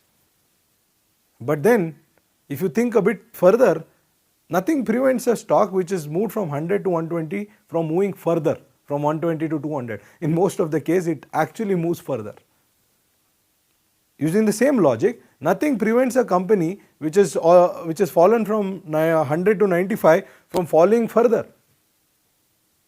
But still, people who have this disposition bias tend to sell the winners and hold on to their losers for long. Now, if there are a lot of investors with disposition bias and they are already holding this company which has announced a positive unexpected earning, then what is likely to happen? The moment the stock price goes up, these guys come and dump these stocks. Because why? Just because they are making money, that's all. They don't evaluate the fundamentals. So if large such investors are present, then this process of adjusting to new equilibrium price based on the revealed information is likely to take time. And that's one of the reasons why you make money. That's what I'm telling you. There are a lot of other explanations, transaction costs. We don't have time to get into it or get into that. I strongly encourage you to read papers on this. And also, people have shown that stocks which are widely followed by analysts, this time taken for incorporation of the price is likely to be lower than stocks which are not so widely followed. Same as, this is the case in Petrovsky as well. So there is reason why this strategy works. And by the same logic, this strategy is likely to work even better in emerging economies because the frictions are likely to be more. So it is not that investors are stupid and that's why these strategies work. It's because there are a lot of frictions, institutional, behavioral, or it could be something else that drives this. The frictions could be created by investors having short-term horizon and hence pressurizing fund managers to act with a short-term horizon. That can lead to a lot of complications. So it could be any reason. Therefore, you should spend some time to pause and think. Moment you find a result, jumping straight into trading can be hazardous. Only when you find some convincing reason, or when you read a paper, if you think that the reason that is given there is convincing, then only you should proceed, not otherwise. Let's come back. Now coming to SUV further. We talked about these two ways of calculating SUV. The analyst way is difficult because the calculation is not difficult, it's actually easier compared to the other one. But then you need to have that information. In markets where it is publicly available, I strongly encourage you do the second way, where you pick up this analyst expected number, get the variation, and you calculate SUV by actual number minus the analyst expectation number divided by the variability, which is given by the standard deviation. That is what I encourage you to do. Otherwise, we can take this proxy of last 4 years average and standard deviation. Once you have the number, now the question is when to trade, how to trade, and how long to trade. Now I already told you how to trade, right? So what you have to do is you have to do this decile business, classify them into deciles, and trade with buy the ones which are at the top and sell the ones which are at the bottom. That is how to trade. The question is when to trade. If you remember, while discussing Petrovsky, I drew your attention to the fact that in real life you will know this information only after this information is public. So you have to be very, very careful when you do your back testing. Suppose the year end is December, I told you the same thing before. If the year end is December, you can't assume that your trading will start on January 1st. There's going to be some lag between the ending of the year or ending of the quarter and actual announcement of results. So you have to account for that gap, and you should start, your back testing should start from say next day or next week from the day information is publicly revealed, and your actual trading can only start after that day. You will not know what the EPS is unless the EPS is announced. It's as simple as that, right? Now, next thing is, what should be the holding period? Now, in Petrosky, it could be as long as 1 year, but in this case, since information is public, see, in Petrosky, there is some guesswork going on, right? These are not precise signals. These are some kind of proxies for unobserved fundamentals, right? But here it's not the case. You know the exact earnings. So you don't have an infinite amount of time for the market to realize this and incorporate the information. Time available is short. People have shown that most of these earnings, most of the returns of this strategy accrue in the first 3-4 weeks. 60 days is the maximum time for which this keeps working. So this is not as long as Petrosky, this is slightly shorter, but the returns that they have shown is phenomenal. People have shown anywhere between 7 to 15% in different markets. But the key is to start after the results are announced and hold on for say 60 days or so. So that's about price earnings announcement drift. So this is one more thing you should understand. Petrosky is some kind of a mean reversion kind of a formula where you look at stocks which are high book to market stocks. This is some kind of a momentum formula where you are looking at stocks which have done well and go long on them, and stocks which have not done well, you go short on them. So that's about price earnings announcement drift. So we will talk about further strategies after this.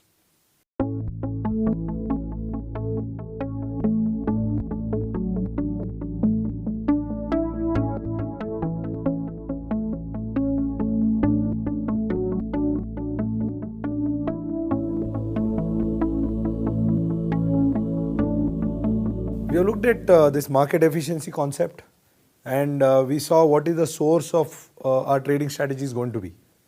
All that is fine. Are we now fully ready to start trading? Last one point of advice before we actually get into trading. Let me ask you a question. I know that in this medium I can't wait for your answers, but what I mean is you can just think about it. If you're asked this question, what is the most important quality that is required to be successful in stock market? What do you think is the answer? Or let me put it this way. Whenever people have asked successful investors, value investors or even technical traders or any one of them, whenever people have asked them, what is that quality that makes a trader successful? What do you think is the overwhelmingly large number of people have answered? Is it intelligence? Is it some kind of knowledge?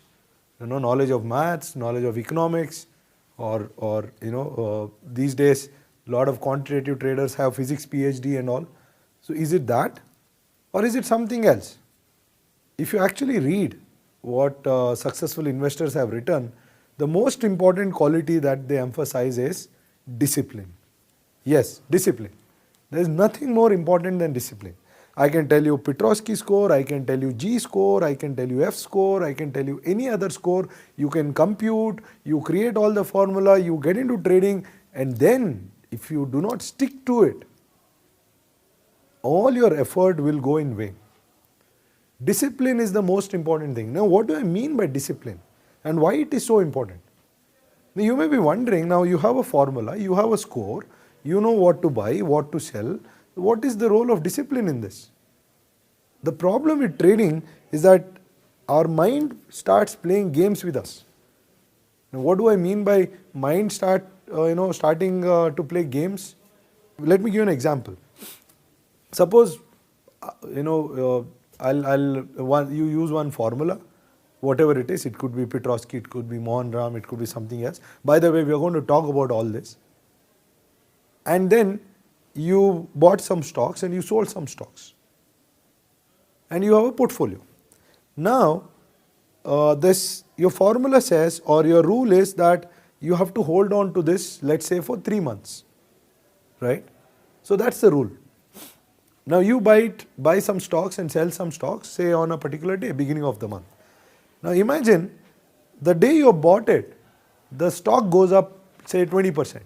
The longs that you have, one day 20% is too much.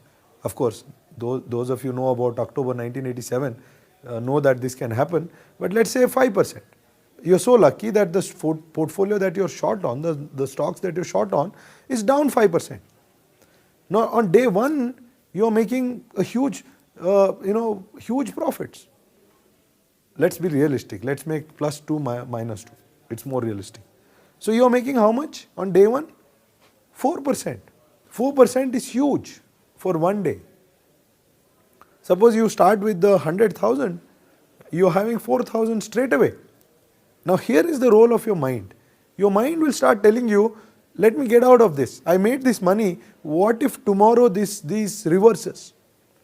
The stocks which have gone up may come down. The stocks which are down today may go up. You start visualizing all these scenarios, and your mind will tell you, let me close this position and take the profit home. Now this is called disposition bias. This is very dangerous. Now under these circumstances, you tend to violate your own rule, and you tend to close positions early and take this 4,000 home happily. What you will see tomorrow, the next day, most of the times, is that stocks which went up yesterday will go up further, and stocks which are down will go down further. In fact, you will realize that by just following the rule, on an average, you could have made more money. Of course, I am not saying every time this is going to happen. I am talking about on an average situation. This is one kind of a problem. Another kind of problem, again you have a 30-day kind of strategy, and you have some longs and you have some shorts. By the way, in most of our strategies you will have longs and shorts. You will be neutral towards market direction. That's how our strategies are going to be. Say on the 30th day, 30 days are over. 20 trading days, 30 days, whatever is your holding period as per the formula, 30 days are over. Now, as on the end of 30th day, what you are supposed to do if your holding period is 30 days? Yes? Yes? Yes. You have to close the position. Now, imagine that you are sitting on a 10% loss. That means the stocks you are long on have fallen, and the stocks you are short have gone up. Now your mind will play a different type of game with you. Your mind will tell you that the stocks which have fallen are going to come back. The stocks which have gone up will fall down. Why not wait for another 20 days? Why not wait for another 5 days? Why not wait for whatever number of days? And the problem is, your mind will cook up examples of situations where in the past a stock went down and it came back, or a stock which went up fell down. So all these examples will come to your mind, and finally you will convince yourself that, let me violate this rule this one time. This is very dangerous, and trust me, most of the time, again, the market is likely to go against you. The stocks which are down will go down further, and stocks which are up may go up further. Then you will further lose money. To compound this problem, lot of times it may happen that you faithfully follow the rule, and after the fact you lose money. Let me give you a third type of example. Imagine that you opened a position based on a rule that you have learnt in this course, or you learnt on your own. On day 25, you are sitting on 10% profit. Now again, your mind tells you that, let me close this and, close the position and take profits home. But you listened to this video and you thought, no, this is disposition, let me hold on. Right? And you decide to hold on. 26th day you lose 5%, 28th day you lose another 3%, by 30th day you are minus 2%. Imagine you will start cursing yourself at that time. Because it's very easy after the fact to think about what you could have done better in the past. It's very easy. You will start thinking about situation, what if I closed my position on the 25th day? What if I had done it at least on the 26th day? Again, the chances of violating the rule, becomes high in such situation. Next time, when you see 10% on, say, even the 5th day, you will start, your mind will tell you, just close the position and go home. So these are the dangers one has to avoid. There have been careful studies which have shown that those traders who violate their own rules ultimately end up losing money. Of course, there are situations where after the fact you feel that it is better if you had violated the rule. Of course, there are situations where by following the rule you may lose money. But what I am saying is, on an average you will find that it is always better to stick to a rule. Now two questions come. How do we stick to a rule? And the second question is, if suppose we find that this rule is not working, should we treat this like a religion and never question it at all? The answer is no. So let me answer the first question. How do you ensure that you follow the rule? The first rule is that once you set the formula, you will not disturb that during trading. Once you decided that this is 20 days holding period, you may have another rule saying that 20 days trading period or 10% loss, whichever is earlier. 20-day trading period or a 15% gain, whichever is earlier. Fair enough. But all this should be a rule, and you should find that the trading strategy is profitable in your back test. Once you decide on the rule, you should never ever disturb it during trading. That's the first point. How do you ensure that? The simple way of doing it is, don't be in front of the screen all the time. One of the reasons for this behavioral bias is that being constantly in front of the screen. It's a big mistake. Once you know that your holding period is 20 days, it is better only if you check stock prices occasionally. You should not be looking at the screen all the time. I'm sorry. Now what about the second question? Should we never question this rule? Is it that these rules are infallible? No. Answer is no. This again, you should go to drawing room. If you think that some rule is not working, get the data, get the numbers, go back to your drawing room, do the testing all over again. If you find that the rule is not working, then either abandon the rule or tweak the rule, improvise the rule, and then implement. Let me warn you at this stage. Just because you are making losses does not mean that rule is not working. In a toss of coin, you could have 5 tails in a row. It is not an impossible situation. So you have to define your own threshold based on your risk appetite. At what level of loss you will start thinking about changing or abandoning the strategy or trying to modify this. All this you should decide at the beginning itself. More importantly, when you do the back test, when you go back and analyze the reason for a loss, if at all you are faced with the loss, you should first check whether it's because the rule is not working or it's because of your interference. Trust me, most of the time the answer is the second one. The rule may be working, but we might have intervened in between, thinking about some consequence or something is going to happen. Let's say you are short on a pharma stock and you think that next day there is going to be a court case and the pharma company is going to win a particular case. Now that time you may proactively intervene and close that position. But what does your Petrosky rule say? It doesn't consider any of those. In such situations, if you go and intervene and then you make a loss, say court case goes against the company and your short position was a justified position, but you thought the court case is going to go in favor of the company and close the short position. Now because of this intervention, if you lose, it is not Petrosky's fault, it is not Mohan Ram's fault, it is not a fault of any trading strategy. Please don't think that what I mean is that every time all news will go in favor of your positions? No. But since you are sufficiently diversified, there will be news in favor of some of the stocks that you hold. There will be news against some of the stocks you hold. They will cancel out. Now, if you start watching individual stocks, thinking about what will happen to their prices the next day and intervening in them, and then you lose, then it is not the fault of the trading strategy. So whenever if at all you're faced with a loss, the first question that you have to ask is the trading strategy not working, or is it that you're intervening? If you're intervening, then the solution is not to abandon the trading strategy. But if you think that trading strategy itself is not working, you are facing losses continuously, then it's a time to rework or retweak this strategy.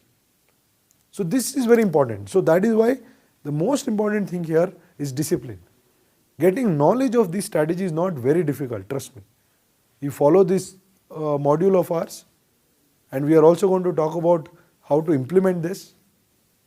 You will be in a position to start trading on these strategies. But discipline is something no one can teach. So my advice is, when you learn about these strategies, you should also think about how do you discipline yourself so that you stick to these strategies. And this cannot be taught. Unfortunately, even mock trading is not going to help. A lot of people are very disciplined in mock trading. It's easy to be disciplined in mock trading because there is no money to be made, there is no money to be lost. This whole thing of your own mind playing games with you comes only when you do actual trading, because there is this large stake involved. You will gain or lose money. So this is something that you have to be conscious of when you actually start trading using our strategies.